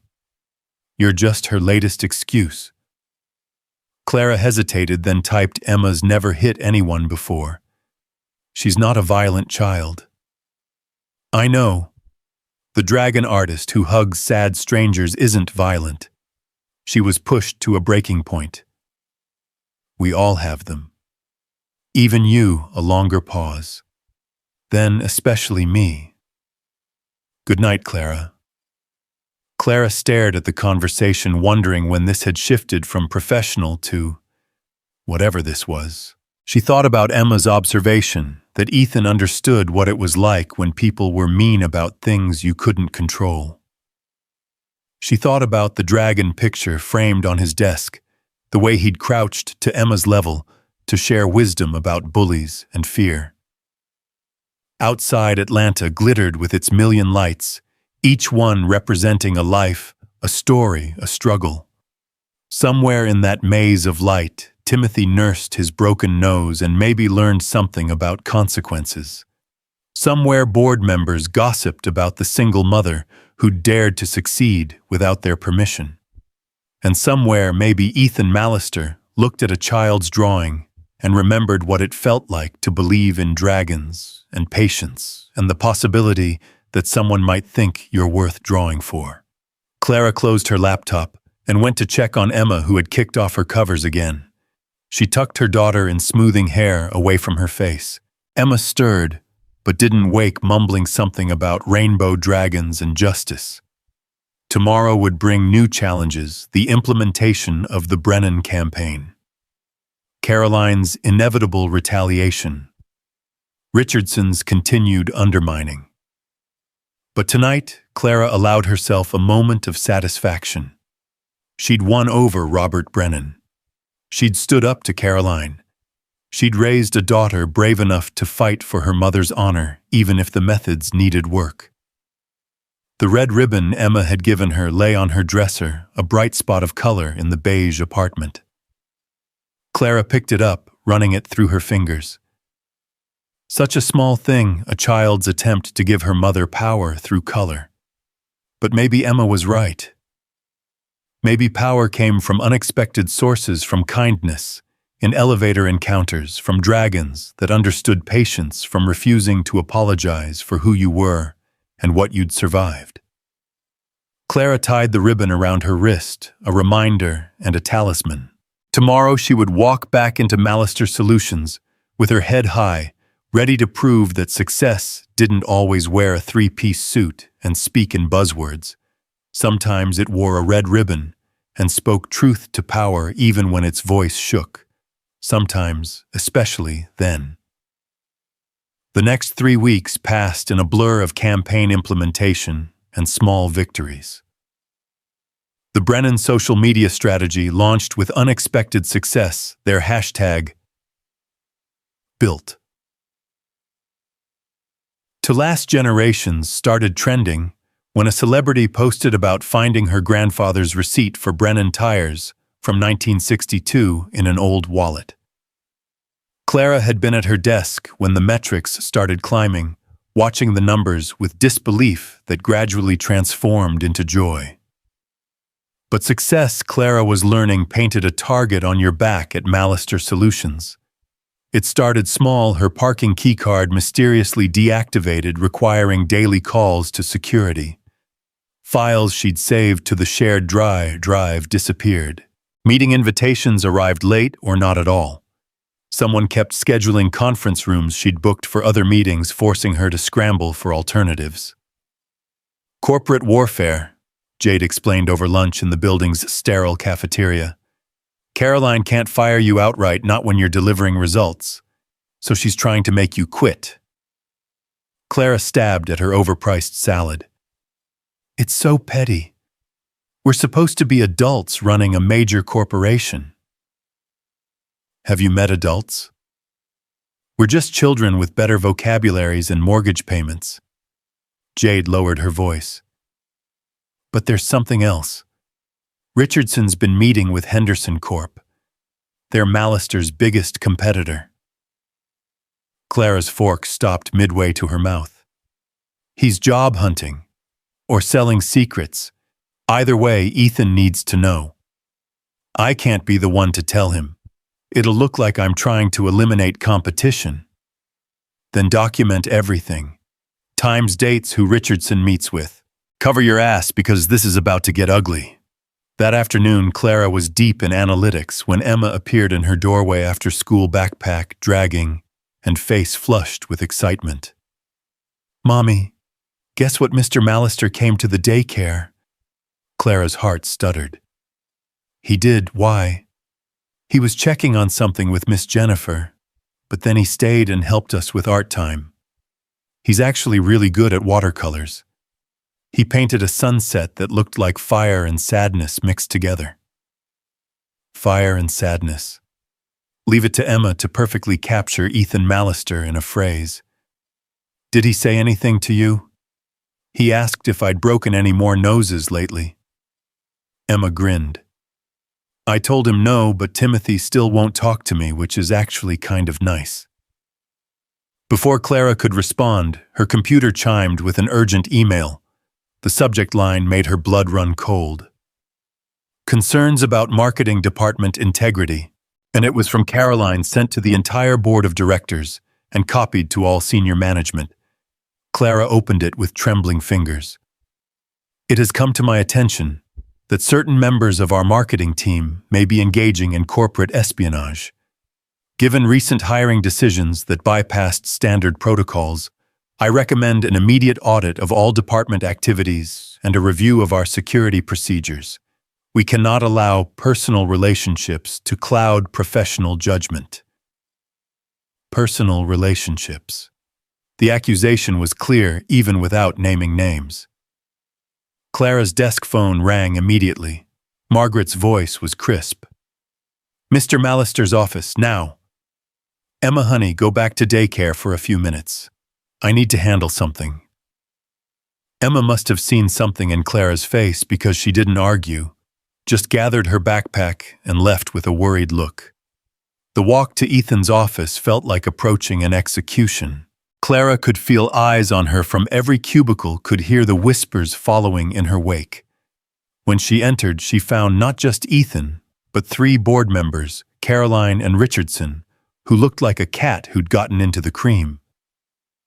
"Ms. Monroe," one of the board members, an older man with aggressive eyebrows, began immediately. "We've received disturbing information about your contact with Henderson Corp." "I've had no contact with Henderson Corp," Clara said, proud that her voice didn't shake. "That's not what our sources say," Caroline interjected. "You were seen having coffee with Marcus Henderson himself last Tuesday." Clara's mind raced, then clicked.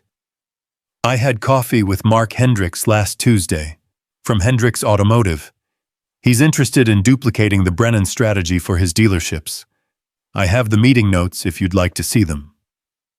"Convenient," Richardson muttered. "What's convenient," Clara said, turning to face him directly, "is that you're here accusing me of corporate espionage when you've been meeting with Henderson Corp recruiters for the past 2 weeks. The room went silent.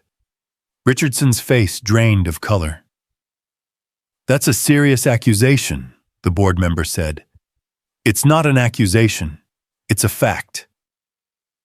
Clara pulled out her phone showing the photos Jade had helped her gather. Richardson at Cafe Monarch with Jennifer Wu Henderson's head of recruitment.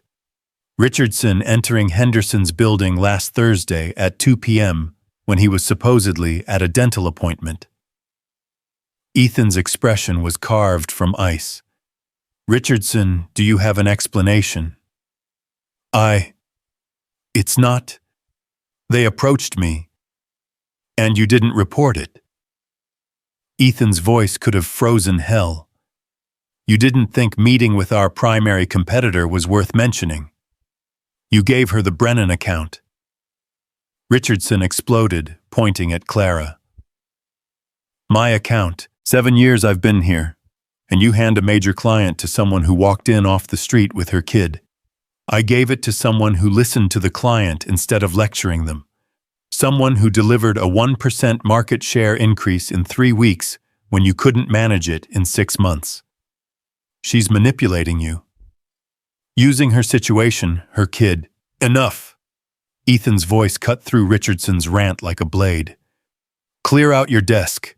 Security will escort you from the building. You can't be serious. I'm deadly serious. You violated your non-disclosure agreement by meeting with Henderson. That's grounds for immediate termination." Ethan turned to the board members. "Gentlemen, I believe we're done here."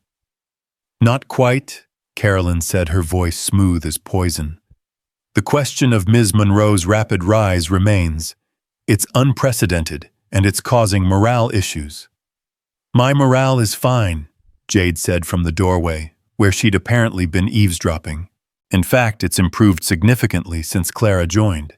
She actually listens to ideas instead of stealing them and taking credit." "You're out of line, Miss Chen," Caroline snapped. "Actually, she's right on line," another voice added. Michael from accounting appeared beside Jade. "Clara's the first person in management to ask for input from support staff. The Brennan campaign succeeded because she incorporated suggestions from people Richardson never bothered to acknowledge." More employees gathered in the hallway, drawn by the drama. Clara saw faces she recognized from the cafeteria, the elevator, the parking garage people she'd made a point to treat as colleagues rather than furniture. "The morale problem," said someone Clara didn't recognize, "is executives who treat employees like expendable resources instead of people." Caroline's face flushed. "This is highly inappropriate." "What's inappropriate?" Ethan interrupted. "Is a CFO undermining a successful employee because she doesn't fit your narrow definition of acceptable." Clara's delivered more value in 3 weeks than Richardson did in 7 years. If you have a problem with that, Caroline, take it up with me privately. Not in board-wide emails designed to destroy someone's reputation. The siblings stared at each other across the office, years of rivalry condensed into this moment. Finally, Caroline straightened her jacket with sharp movements. "The board will hear about this, Ethan. They're hearing about it right now. 3 of them are standing right here." Ethan turned to the board members. Gentlemen, I stand behind my hiring decisions and my employees. If you lack confidence in my leadership, you're welcome to call a vote. The lead board member cleared his throat. That won't be necessary. The numbers speak for themselves. Good day. They filed out, Carolyn following, with one last venomous look at Clara. Richardson had already been escorted away, leaving only Ethan, Clara, and the crowd of employees in the hallway. Back to work, Ethan said quietly, and everyone scattered. When they were alone, Clara sank into a chair, adrenaline leaving her shaky. Thank you. Don't thank me. You defended yourself admirably. He moved to his window, that habitual retreat into distance. You knew about Richardson's meetings before today. It wasn't a question. Yes. Why didn't you report it? Because it would have looked like exactly what Richardson accused me of, manipulation to eliminate competition. Ethan turned to study her. So you waited until you were attacked to reveal it. I documented everything and waited for the right moment. Sometimes patience is more powerful than action. Emma's dragon philosophy. Despite everything, Clara smiled. It's proven surprisingly applicable to corporate strategy. Indeed. He returned to his desk and Clara stood to leave, but his voice stopped her. There's a gala next Saturday, annual charity event for the Children's Hospital. The company bought a table. I'd like you to attend. Clara's stomach flipped. That sounds more like a command than an invitation. It's a professional opportunity. The Brennan team will be there along with several potential clients. But, he paused, seeming to choose his words carefully. You're welcome to bring someone, if you'd like. I'll check with Emma's babysitter. Emma could come. There's always a children's area at these things. Face painting, balloon animals, that sort of thing. Clara studied him, trying to read between the lines. Are you asking me to bring Emma? I'm saying she'd be welcome. The choice is yours. That evening, Clara sat with Emma at their small kitchen table, helping with math homework and trying to process the day's events. Her phone had been buzzing with texts from colleagues she barely knew, congratulating her on standing up to Caroline and Richardson. Mommy, you're not paying attention, Emma complained. I said 17 plus 8 equals 25. You're right, I'm sorry. And yes, that's correct. Good job. Is it about the mean lady Miss Jade told me she tried to get you in trouble? Clara sighed. Miss Jade shouldn't be discussing that with you. She didn't mean to. I heard her talking to Mr. Michael about it. They said you were brave. I didn't feel brave. I felt terrified. Emma put down her pencil and looked at Clara with those two wise green eyes. That's what brave is, Mommy. Doing the right thing even when you're scared. Like when I had to get shots, but I did it anyway because I didn't want to get sick. When did you get so smart? I've always been smart. You just sometimes forget because I'm small. Clara laughed and pulled Emma into a hug. Mr. Mallister invited us to a fancy party next week. Would you like to go? Emma pulled back, eyes wide. A real fancy party with dresses and everything. With dresses and everything. Can we afford a fancy dress? The question hurt, but Clara kept her voice light. We'll figure something out. We always do. That weekend they went to a consignment shop in Buckhead, where Clara had seen beautiful dresses in the window.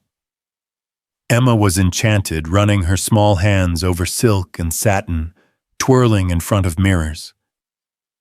This one, she declared, holding up an emerald green dress that would look perfect with her eyes. Let's see if they have it in your size. They found one that fit, and Clara discovered a midnight blue dress for herself that was marked down because of a small tear in the hem she could easily fix. Together, the dresses cost less than a week of groceries, But Emma looked at her reflection like she was seeing magic. "We look like we belong," Emma whispered. "We do belong," Clara said firmly. "Anywhere we choose to be." The night of the gala arrived wrapped in unusual warmth for late autumn. Clara had spent an hour on her hair pinning it up in a style she'd learned from YouTube tutorials. Emma had insisted on doing Clara's makeup, which resulted in having to redo it, but the bonding moment was worth the extra time. "You look beautiful, Mommy," Emma said, spinning in her green dress. "Like a princess who runs a company. And you look like a dragon artist who's about to charm an entire ballroom." They arrived at the Four Seasons where the gala was being held in Clara's Honda. She handed her keys to the valet, ignoring his slight smirk at the older model car sandwiched between Mercedes and Bentleys. The ballroom was overwhelming crystal chandeliers, towering floral arrangements, women in gowns that cost more than Clara made in a month. She felt Emma's hand tighten in hers. "It's very shiny," Emma whispered. "Remember what we said, we belong anywhere we choose to be." They found the Millionaire Solutions table, where Jade was already seated, resplendent in a red dress that matched her hair. "You both look absolutely perfect," she said, then lowered her voice. "Caroline's at table 3, and she looks like she's been sucking lemons since she arrived." Clara glanced over to see Caroline in a severe white gown, surrounded by board members and their wives. Her gaze met Clara's across the room, cold and dismissive. "Ignore her," Jade advised. "Oh, and Ethan's been looking for you. He's by the bar with the Brennan crew." Clara spotted him immediately. He was hard to miss in his perfectly tailored tuxedo, tall and commanding, even in a room full of Atlanta's elite. He was speaking with Robert Brennan, but his eyes found Clara the moment she looked his way. "Come on, baby," Clara said to Emma. "Let's go say hello." They made their way through the crowd, Emma's eyes wide as she took in the spectacle. As they approached, Robert Brennan's face lit up. "Ms. Monroe, and who's this young lady?" "This is my daughter, Emma." Emma performed a little curtsy she must have seen in a movie. "Pleased to meet you, Mr. Brennan." Robert actually laughed, a warm sound that drew attention. "She's delightful. How old are you, sweetheart?" 7 3/4, Emma said seriously. "The 3/4 is important." "Indeed it is. I have a granddaughter about your age. She's around here somewhere terrorizing the balloon artist." "There's a balloon artist." Emma's eyes went wide. "Through those doors," Robert pointed. "There's a whole children's area. My wife is supervising, making sure no one gets too wild." Emma looked at Clara pleadingly. "Can I go?" "Of course, I'll come check on you in a bit." Emma darted off and Robert chuckled. "Reminds me of my daughter at that age. No fear, all curiosity." He turned to Clara. "The campaign's exceeded expectations. Market share is up 1.3% and climbing. You've earned my trust, Ms. Monroe." "Thank you, Mr. Brennan. That means a great deal. I've been telling Ethan he should promote you. Anyone who can make my stubborn board see sense deserves recognition." Clara felt Ethan shift beside her, though she hadn't been aware of how close he was standing until that moment. "Clara's only been with us a month. Promotions typically require more tenure." "Tenure?" Robert scoffed. "That's fear-talking. You see talent, you reward it, or someone else will." He excused himself to find his wife leaving Clara alone with Ethan. The space between them felt charged, like the air before a storm. "You look lovely," he said quietly. "Thank you. You clean up well yourself." "Years of practice. These events are more about performance than enjoyment." He paused. "How's Emma settling in? Already making friends with the balloon artist, apparently." "She has a gift for that, making connections." His eyes stayed on Clara's face. "Like her mother." Before Clara could respond, The lights dimmed slightly, signaling the start of dinner service. They returned to their table where Clara found herself seated between Ethan and a potential client named Williams, who spent the entire first course talking about his golf handicap. Between the second and third courses, there was a break for mingling. Clara excused herself to check on Emma, finding her daughter in the children's area with several other kids, teaching them how to make dragons out of pipe cleaners. "Mommy, look, I made friends." Emma held up her creation proudly. "That's wonderful, sweetheart." "Is Mr. Ethan here? I want to show him my pipe cleaner dragon." "He's busy with important people, baby." "Aren't we important?" Before Clara could answer, a familiar voice came from behind her. "Very important." Ethan stood in the doorway, having apparently followed her.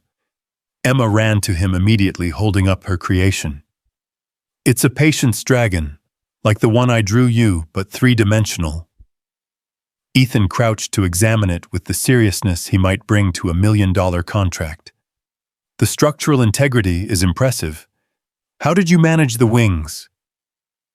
Emma launched into a detailed explanation involving twist techniques and creative engineering. Clara watched them, this unlikely pair, her 7-year-old daughter, and one of Atlanta's most powerful CEOs, discussing pipe cleaner construction like it was the most natural thing in the world. "There you are!" Caroline's voice cut through the moment like ice. "The auction is about to start, Ethan. You're needed at the table."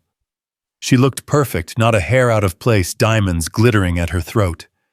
Her gaze dismissed Clara and Emma entirely. "I'll be there momentarily," Ethan said, not moving from his crouched position. "The hospital board wants to discuss the endowment. It's important." "So is this."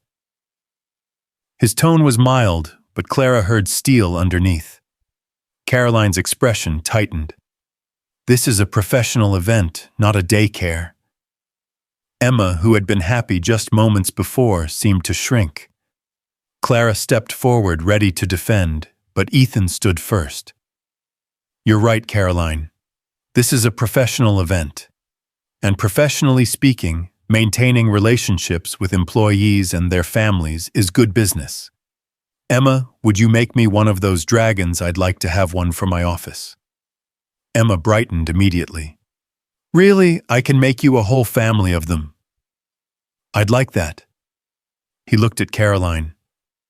"Tell the hospital board I'll be there in 5 minutes." Caroline left without another word, her heels clicking sharp against the marble.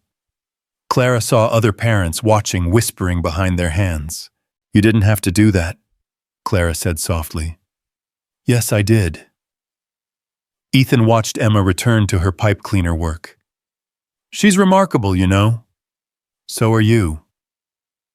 The words hung between them, weightier than professional appreciation. Clara felt her cheeks warm. "We should get back," she said. "We should." He agreed, but neither moved. "Mr. Ethan," Emma called, "what's your favorite color for the dragon family?" "Blue," he said without hesitation. "Like your mother's dress." Clara's breath caught. This was dangerous territory, the kind that could destroy everything she'd worked for. "Ethan." "I know," he said quietly. "I know all the reasons this is complicated. But I'm tired of pretending I don't look forward to Emma's drawings, or that I don't check my phone hoping for your insights about campaigns, or that seeing you stand up to Caroline didn't make me feel something I haven't felt in 3 years. Your sister already thinks. I don't care what Caroline thinks. I do. I have to. My job, Emma's stability, I can't risk that for." She trailed off, unable to name what this was becoming. "For what?" His voice was gentle, but insistent. "For something that might be grief looking for comfort." The words landed hard. Ethan's expression shuddered, the professional mask sliding back into place. "You're right. I apologize for overstepping." He left before Clara could explain that she wasn't rejecting him, but protecting them both. She stood there watching Emma craft her dragon family, feeling like she'd broken something that had just begun to heal. The rest of the gala passed in a blur. Clara smiled and networked and said all the right things, but her mind kept returning to that moment, to the hurt that had flashed across Ethan's face before he'd hidden it. During the auction, someone bid $50,000 on a week in Aspen. Caroline won a sapphire necklace for $30,000. The numbers were surreal, representing more money than Clara had ever seen. Then the auctioneer announced a special item, a custom art piece created by the children in the hospital's pediatric ward. It was colorful and chaotic, clearly made by small hands with big dreams. "We'll start the bidding at $500. A few polite bids trickled in, reaching $2,000. Then Emma tugged on Clara's sleeve. "We should buy it," she whispered. "Baby, we can't afford. But it's like my art. Kids who are sick made it. They need to know someone thinks it's valuable." Before Clara could stop her, Emma stood on her chair and called out, $2,001. The room turned to stare. Clara wanted to sink into the floor. The auctioneer looked confused. "I'm sorry, young lady, but the bid stands," Ethan's voice carried across the room. "On behalf of Miss Emma Monroe." Murmurs rippled through the crowd. Someone else bid $2,500. Emma, with the confidence of someone who didn't understand money, called out, $2,501. Laughter now indulgent and charmed. The other bidder gracefully bowed out. The auctioneer, playing along, said, "Sold to the young lady in green." Clara didn't know whether to die of embarrassment or burst with pride. Emma was beaming, completely unaware of the stir she'd caused. After the auction, as they prepared to leave, Margaret Chen approached with an envelope. "Mr. Mallister asked me to give you this." Inside was a check for $2,501, along with a note, "For Emma's first art acquisition. May it be the beginning of a wonderful collection, E." Clara found him by the valet stand waiting for his car. "You didn't have to do that." She was right. The children who made it need to know it's valued. He paused. "I'm sorry about earlier. You were right to maintain boundaries." "I wasn't—" Clara started, then stopped as his car arrived. "Ethan, I wasn't rejecting anything. I was just scared." He looked at her directly for the first time since their conversation. "So am I. Terrified, actually. I haven't felt anything but numbness for 3 years, and then your daughter hugged me and something cracked open. I don't know what to do with that." Emma appeared then, holding her pipe cleaner dragon family and the rolled-up art piece. "Look, Mr. Ethan, I made you a whole family. There's a mama dragon, and a papa dragon, and a baby dragon." She pressed them into his hands with the solemnity of a child giving a precious gift. Ethan looked at the simple pipe cleaner creations, and Clara saw his throat work. "They're perfect," he said roughly. "Thank you, Emma." Emma hugged him, then quick and fierce before running to their car where the valet was waiting. Clara and Ethan stood there, the weight of everything unsaid between them. "Good night, Clara," he said finally. "Good night, Ethan." On the drive home, Emma was quiet for once, the art piece in her lap, her green dress rustling with each movement. "Mommy," she said finally. Mr. Ethan looked sad again. "Did he?" "Sadder than before. Like when Grandma was sick, and you were trying to be brave, but you weren't really." Clara's hands tightened on the steering wheel. "Sometimes grown-ups have complicated feelings, baby." "I don't think feelings are complicated. You either feel them or you don't. It's what you do about them that gets complicated." "When did you get so wise?" "I told you, I've always been wise. You just forget because I'm small." That night, after Emma was asleep, Clara sat with her laptop trying to work on the Brennan campaign expansion. But her mind kept drifting to Ethan's face when Emma gave him the Dragon family, to his confession that something had cracked open to the way he'd said her name like it meant something more than just identification. Her phone buzzed with a text. A photo from Ethan the pipe cleaner Dragons arranged on his home coffee table next to what looked like a glass of whiskey and a book. "They're having a family meeting about patience," the text read.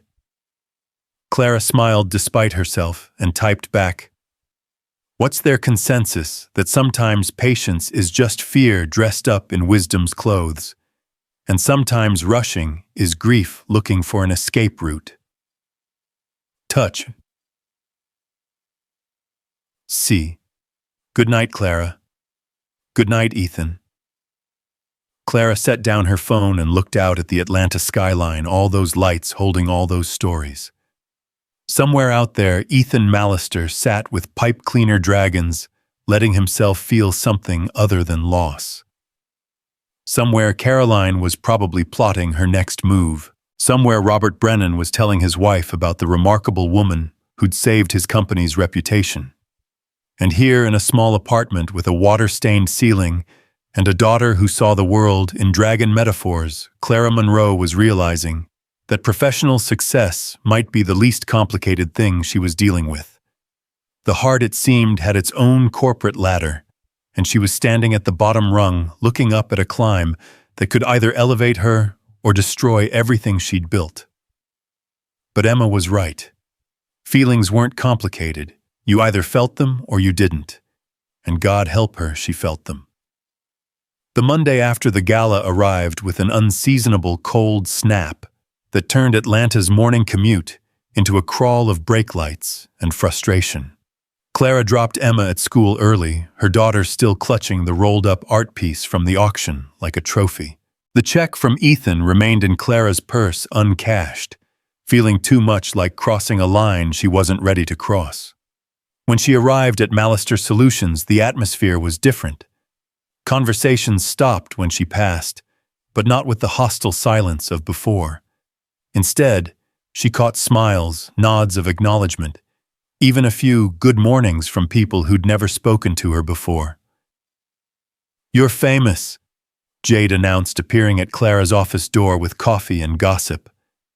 "Everyone's talking about Emma at the gala, how she bid on the art, how Ethan backed her up, how she charmed Robert Brennan into practically adopting her." "That's an exaggeration." "Is it because I heard from Michael, who heard from Margaret, that Brennan called Ethan yesterday to specifically request you handle their new Southeast expansion?" Clara nearly dropped her coffee. "The Southeast expansion. That's a $50 million project. $53 million, actually, and it's yours if you want it." Jade perched on Clara's desk, her expression serious. "But Clara, you need to know Caroline's beyond furious. She had Richardson's replacement lined up, some Harvard MBA she went to school with. Now Ethan's put the hire on hold pending your decision about the expansion." "My decision. If you take the expansion, you'll need a team. Your own team. That means a promotion to senior director minimum." Clara's head spun. 6 weeks ago, she'd been facing eviction. Now she was being offered a position that would put her on equal footing with people who'd been at the company for decades. "There's a catch, though," Jade continued. "Caroline's called an emergency board meeting for Thursday. Word is she's going to propose a new policy about fraternization between executives and employees." Clara's stomach dropped. "Fraternization? But Ethan and I haven't..." "Doesn't matter what you have or haven't done. It's about perception. And after Saturday night, everyone perceived something." Jade pulled out her phone, showing Clara a photo someone had taken at the gala. Ethan crouched beside Emma, examining her pipe cleaner Dragon with complete focus, while Clara watched them both with an expression she didn't recognize on her own face. Soft, unguarded, affectionate. "Oh," Clara breathed. "Yeah, Oh, it's all over the company social network. Someone captioned it, "The Ice King melts." Before Clara could respond, her desk phone rang. Margaret's voice was carefully neutral. "Mr. Mallister would like to see you." The walk to Ethan's office felt different this time. People watched openly, some with curiosity, others with something that might have been envy. When she entered his office, she found him standing at his window, the pipe cleaner dragon family arranged on the windowsill where they caught the morning light. "Robert Brennan wants you to lead the Southeast expansion," he said without preamble. "It's a 3-year project minimum. It would require travel long hours and dealing with markets resistant to change. It's also a clear path to vice president within 5 years." Jade mentioned that. Jade's well-informed. He turned to face her, and she saw the exhaustion written in the lines around his eyes. "You should also know that accepting it will make you Carolyn's primary target. She'll make your life difficult.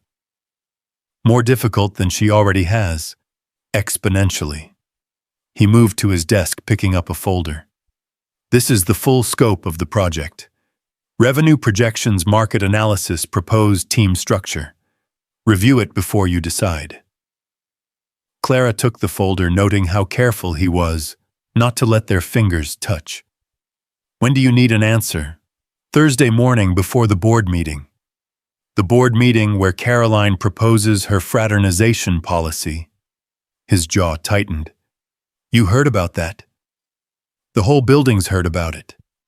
The policy won't pass. I have enough board support to block it." "That's not the point." Clara set the folder down. "The point is she's using me to attack you. Using Emma. That photo from the gala is a photo of me looking at a child's art project. There's nothing inappropriate about it. You know that's not how people are seeing it. I don't care how people see it." "I do." The words came out sharper than intended. "I have to care. My reputation, my ability to do this job, Emma's comfort at the daycare, it all depends on how people see things." Ethan was quiet for a moment, then said softly, "You're right. I'm asking you to fight battles on multiple fronts while I stand protected by my position and name. That's not fair. Nothing about this is fair. But Emma taught me that fair isn't the point. The point is what we do with the unfair." Wise child. She gets it from her grandmother. "My mother used to say that life gives you the cards, but you choose how to play them." "How are you choosing to play these particular cards?" Clara picked up the folder again, weighing it in her hands. "I need to think, and I need to talk to Emma. This affects her too." "Of course." He returned to the window, a clear dismissal, but as Clara reached the door, he spoke again. "The pipe cleaner dragons haven't had any meetings about patience lately. They've been discussing courage instead. What's their conclusion? That courage isn't the absence of fear. It's moving forward despite it. The dragons are very philosophical. They learn from their creator." Clara left his office with the folder and a heart that couldn't seem to find its normal rhythm. She spent the rest of the morning reviewing the Southeast expansion proposal. It was ambitious, challenging, exactly the kind of project she'd dreamed of before life had narrowed her dreams to simple survival. But it would mean longer hours, weekend work, less time with Emma. At lunch, she called her mother's sister, Aunt Patricia, who lived in Savannah. Patricia had offered repeatedly to help after Clara's mother died, but Clara had been too proud to accept. "Clara? What a lovely surprise. How's my favorite grandniece? Emma's wonderful. Actually, that's why I'm calling." Clara explained the situation, the opportunity, the challenges. Patricia listened without interrupting, then said, "Honey, your mama would be so proud of how you've managed, but she'd also want you to accept help when you need it. If you need me to come stay for a while, help with Emma. I'm retired and bored. It would be a gift to me, not a burden. Clara felt tears threaten. I don't know if I can accept. Pride is a luxury single mothers can't afford. You taught me that when you called me at 2 a.m., when Emma had that fever, and you needed someone to watch her while you took extra shifts. Let me help. That evening, Clara sat Emma down at their kitchen table with milk and cookies, the folder spread between them. This is a big opportunity, baby. But it would mean some changes. Emma studied the papers with the seriousness she brought to her art projects. Would we have to move?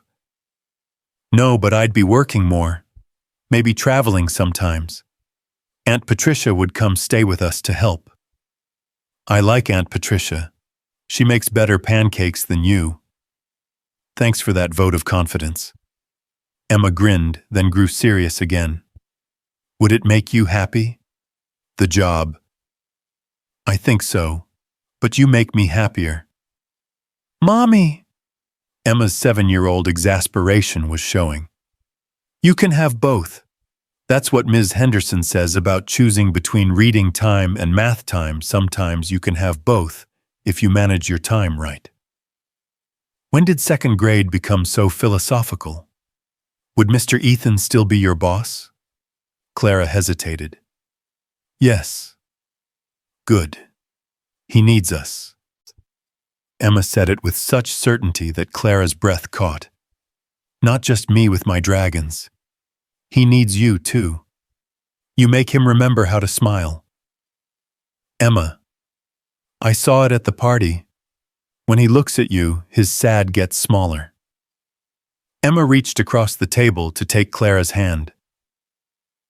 Maybe our happy can help fix his sad. Isn't that what families do? We're not his family sweetheart. Not yet, Emma said, with the confidence of a child who hadn't learned that some things were impossible. But maybe someday, if we're patient, like dragons. That night, Clara filled out the acceptance paperwork for the Southeast expansion. She wrote a detailed proposal for team structure, including positions for Jade and Michael and several others who'd been overlooked by the previous regime. She worked until 3 a.m., fueled by coffee and determination. Tuesday passed in a blur of meetings and planning. Robert Brennan called personally to express his delight that she'd accepted. You remind me of myself at your age, he said. Hungry and unafraid to show it. That's rare these days. Wednesday brought unexpected allies. 3 department heads who'd previously ignored Clara stopped by her office to offer support and resources. Even Margaret Chen seemed to warm slightly, bringing Clara coffee without being asked, and staying to discuss logistics with something approaching friendliness. But Wednesday also brought Caroline.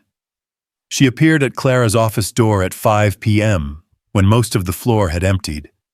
She entered without invitation, closing the door behind her with deliberate care. Enjoying your moment? Caroline asked, her voice deceptively pleasant. I'm enjoying doing my job well. Your job. Carolyn laughed cold and sharp. You have no idea what you've walked into. Ethan thinks he's saving you, but he's using you. You're a prop in his grief narrative, the struggling single mother who reminds him life goes on. When he's done processing his trauma through you, he'll move on, and you'll be left with nothing. You don't know him as well as you think. I've known him his entire life. I held him when he was born. I watched him fall in love with Rebecca, watched him shatter when she died. I know exactly who he is and what he's capable of. Caroline moved closer. He's not capable of loving you. He's only capable of using you to feel something other than pain. The words hit like physical blows, each one finding a fear Clara had been trying not to acknowledge. Even if that were true, Clara said, fighting to keep her voice steady, it has nothing to do with my professional performance.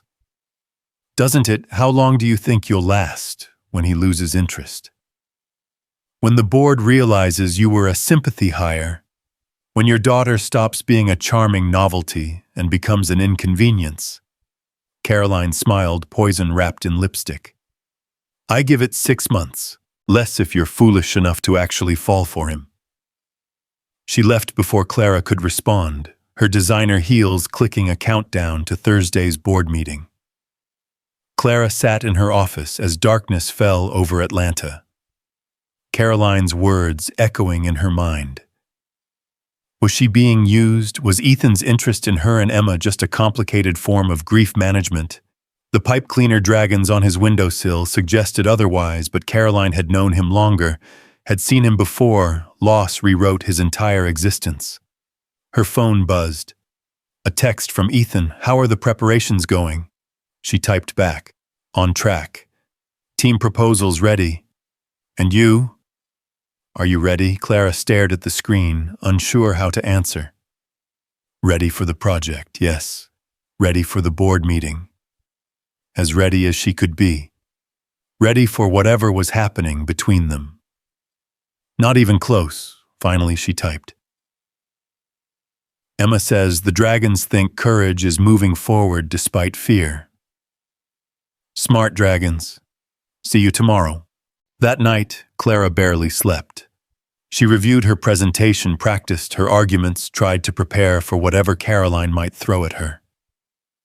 Emma, sensing her mother's anxiety, crawled into bed with her at 2 a.m. Mommy, are you scared about tomorrow? A little. Remember what you tell me when I'm scared about presentations at school? That the scared feeling is just excitement, wearing a disguise. Clara pulled her daughter close. When did you become the parent? I'm not the parent. I'm the Emma. That's a very important job. The most important, Clara agreed. Thursday morning dawned gray and humid, the air thick with the promise of storms. Clara dressed carefully, her best suit the pearl earrings, and at Emma's insistence the red ribbon tied around her wrist under her sleeve where no one could see it. For power, Emma said solemnly, and for remembering that I love you bigger than the whole world. The boardroom was on the 40th floor, all glass and chrome and intimidation. Clara arrived to find it already half-full board members, in expensive suits, murmuring among themselves. Caroline sat at the far end of the table, looking like a queen preparing for war. Ethan stood by the window, his expression unreadable. Ms. Monroe, the board chairman, Mr. Davidson, greeted her. We're looking forward to your presentation on the Southeast expansion. Clara set up her materials with steady hands, even as she felt the weight of every gaze in the room. She was halfway through her market analysis when Caroline interrupted. These projections assume a stable leadership team, but given recent disruptions in the marketing department, how can we be confident in continuity?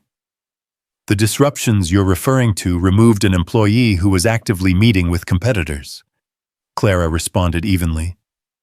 I'd argue that strengthens rather than weakens our position. Yet you've been here less than 2 months. Hardly a foundation for a $50 million project. Results matter more than tenure. The Brennan account has shown 1.8% growth in 6 weeks after declining for 2 years. Beginner's luck, Caroline dismissed. Data-driven strategy, Clara corrected, pulling up her slides. Every decision backed by analytics, customer feedback, and market research. She continued her presentation, fielding increasingly hostile questions from Caroline's allies, while others seemed genuinely interested in her approach. Ethan said nothing, his silence both protective and isolating. Finally, Mr. Davidson called for a vote on the expansion leadership. It passed barely 7-5. Now, Caroline said, her voice triumphant despite the loss, I'd like to discuss the proposed fraternization policy.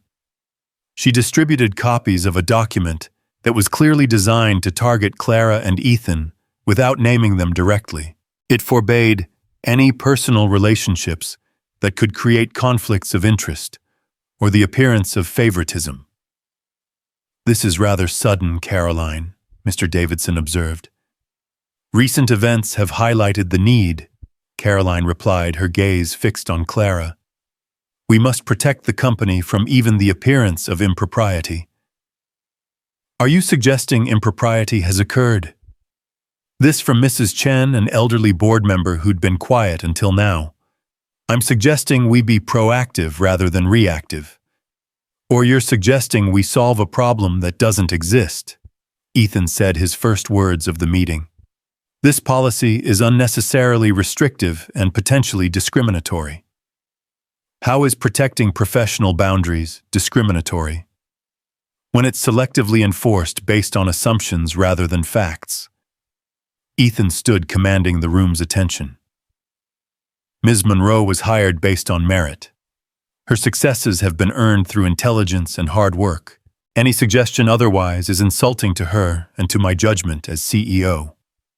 Your judgment has been compromised by grief, Caroline said quietly, playing her cruelest card. We all understand, Ethan.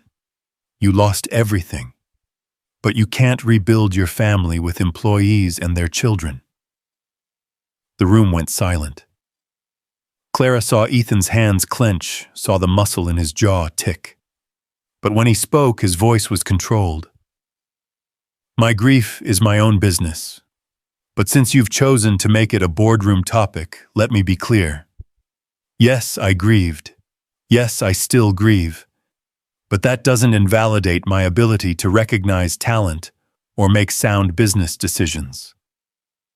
He looked directly at his sister. What compromises judgment, Caroline, is jealousy, fear of change, the need to control everything and everyone around you. How dare you? I dare because I'm the CEO, because I've increased profits 30% since taking over, because I've watched you undermine good employees to maintain your power. And he turned to the board. The fraternization policy is unnecessary and will not be implemented. If you disagree, you're welcome to call a vote of no confidence. The challenge hung in the air. Caroline's face had gone pale, then red. But she was a strategist, and she knew when she'd overplayed her hand. Perhaps we should table this for further discussion, Mr. Davidson suggested diplomatically. The meeting ended with technical discussions about the expansion Clara barely heard through the roaring in her ears. As board members filed out, Mrs. Chen stopped beside Clara's chair. You handled yourself well, dear. Don't let Caroline frighten you. She's all bark mostly. The elderly woman patted Clara's shoulder. Though I'd still watch your back. When the room emptied except for Clara and Ethan, she finally let herself breathe. He remained by the window, tension radiating from every line of his body. I'm sorry, Clara said softly. About Caroline bringing up, don't, and he turned to face her. Don't apologize for her cruelty. She made her choices. It was cruel, using your grief as a weapon. She's used it before. She'll use it again. He moved closer, stopping just outside professional distance. But she's wrong about one thing. My interest in you and Emma isn't about replacing what I lost. Rebecca and James are irreplaceable.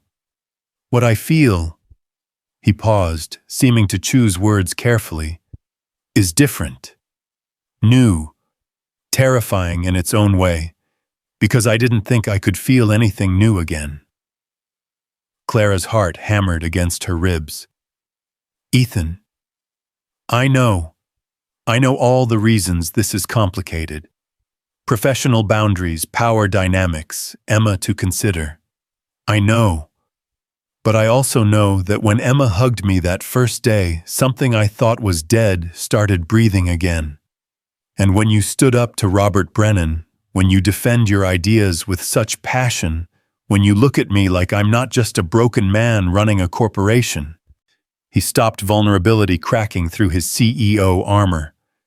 I remember who I was before, who I could be again.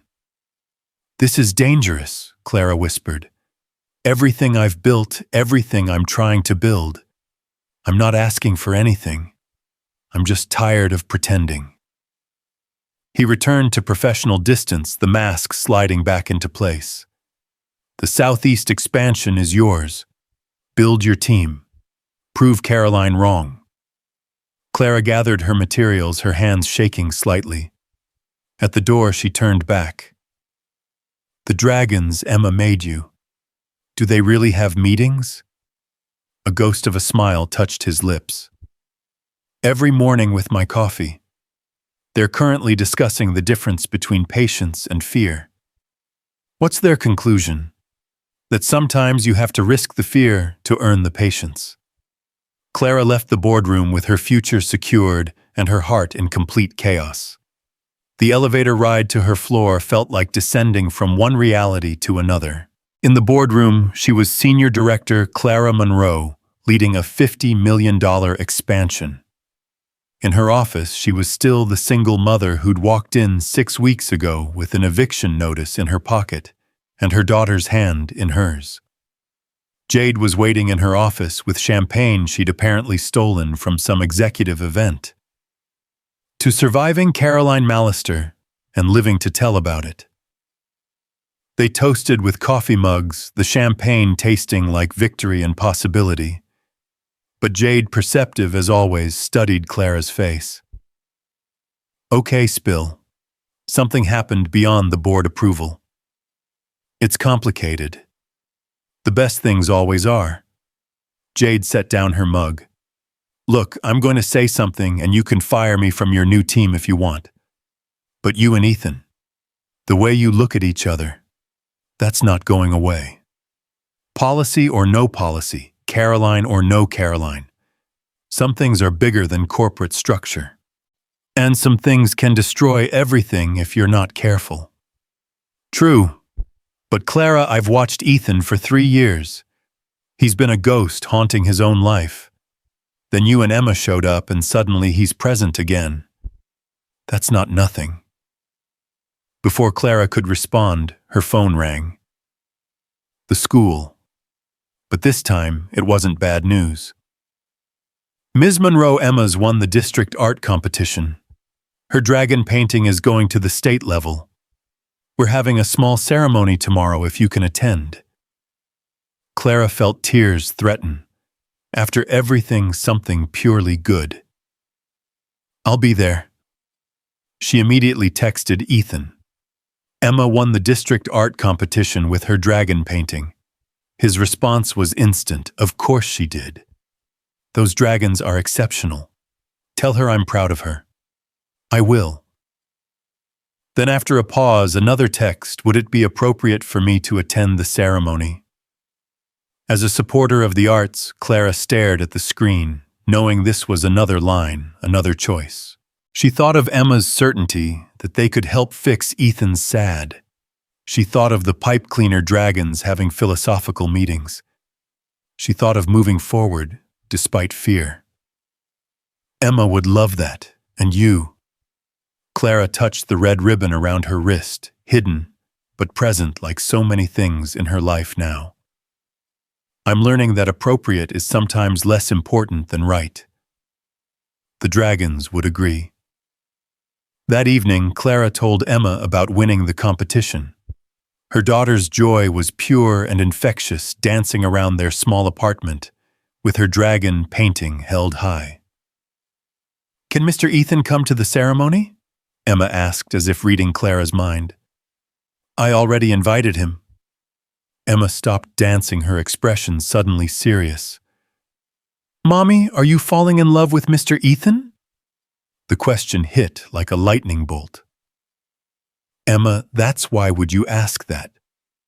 Because you look at him the way you look at my art when you think I'm not watching. Like you're seeing something beautiful that surprises you. It's complicated, baby.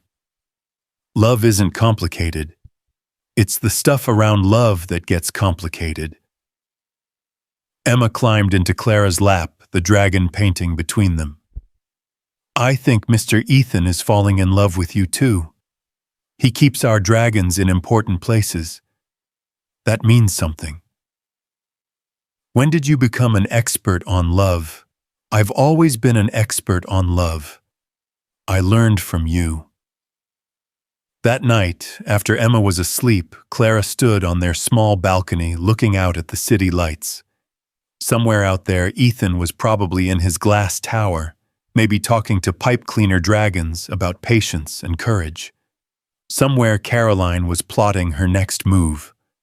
Somewhere, Robert Brennan was telling anyone who'd listen about the brilliant woman running his expansion. And here, in this moment, between what was and what might be, Clara Monroe made a choice. She would take the expansion. She would build her team. She would prove that success didn't require sacrificing humanity. And maybe if the dragons were right about courage, she would stop pretending that what she felt for Ethan Mallister was just professional respect. Her phone buzzed with one last text. The dragons want you to know they're proud of you too. For everything. Clara smiled, touching the red ribbon one more time. Tomorrow Emma would stand in front of her school and be recognized for seeing the world in dragons and patience and possibility. Ethan would be there, crossing another invisible line. And Clara would watch them both, her daughter and this complicated man who was learning to live again, and she would stop apologizing for the hope growing in her chest. The night air was thick with coming rain, but above the clouds stars still burned. Clara thought of her mother, who would have loved seeing Emma win, who would have told Clara to stop being afraid of happiness, just because it came in unexpected packages. "Okay, Mom," she whispered to the night. "I'll try." Thunder rumbled in the distance, and the first drops of rain began to fall. Clara went inside, closing the door on doubt, and opening herself finally to the beautiful terror of possibility.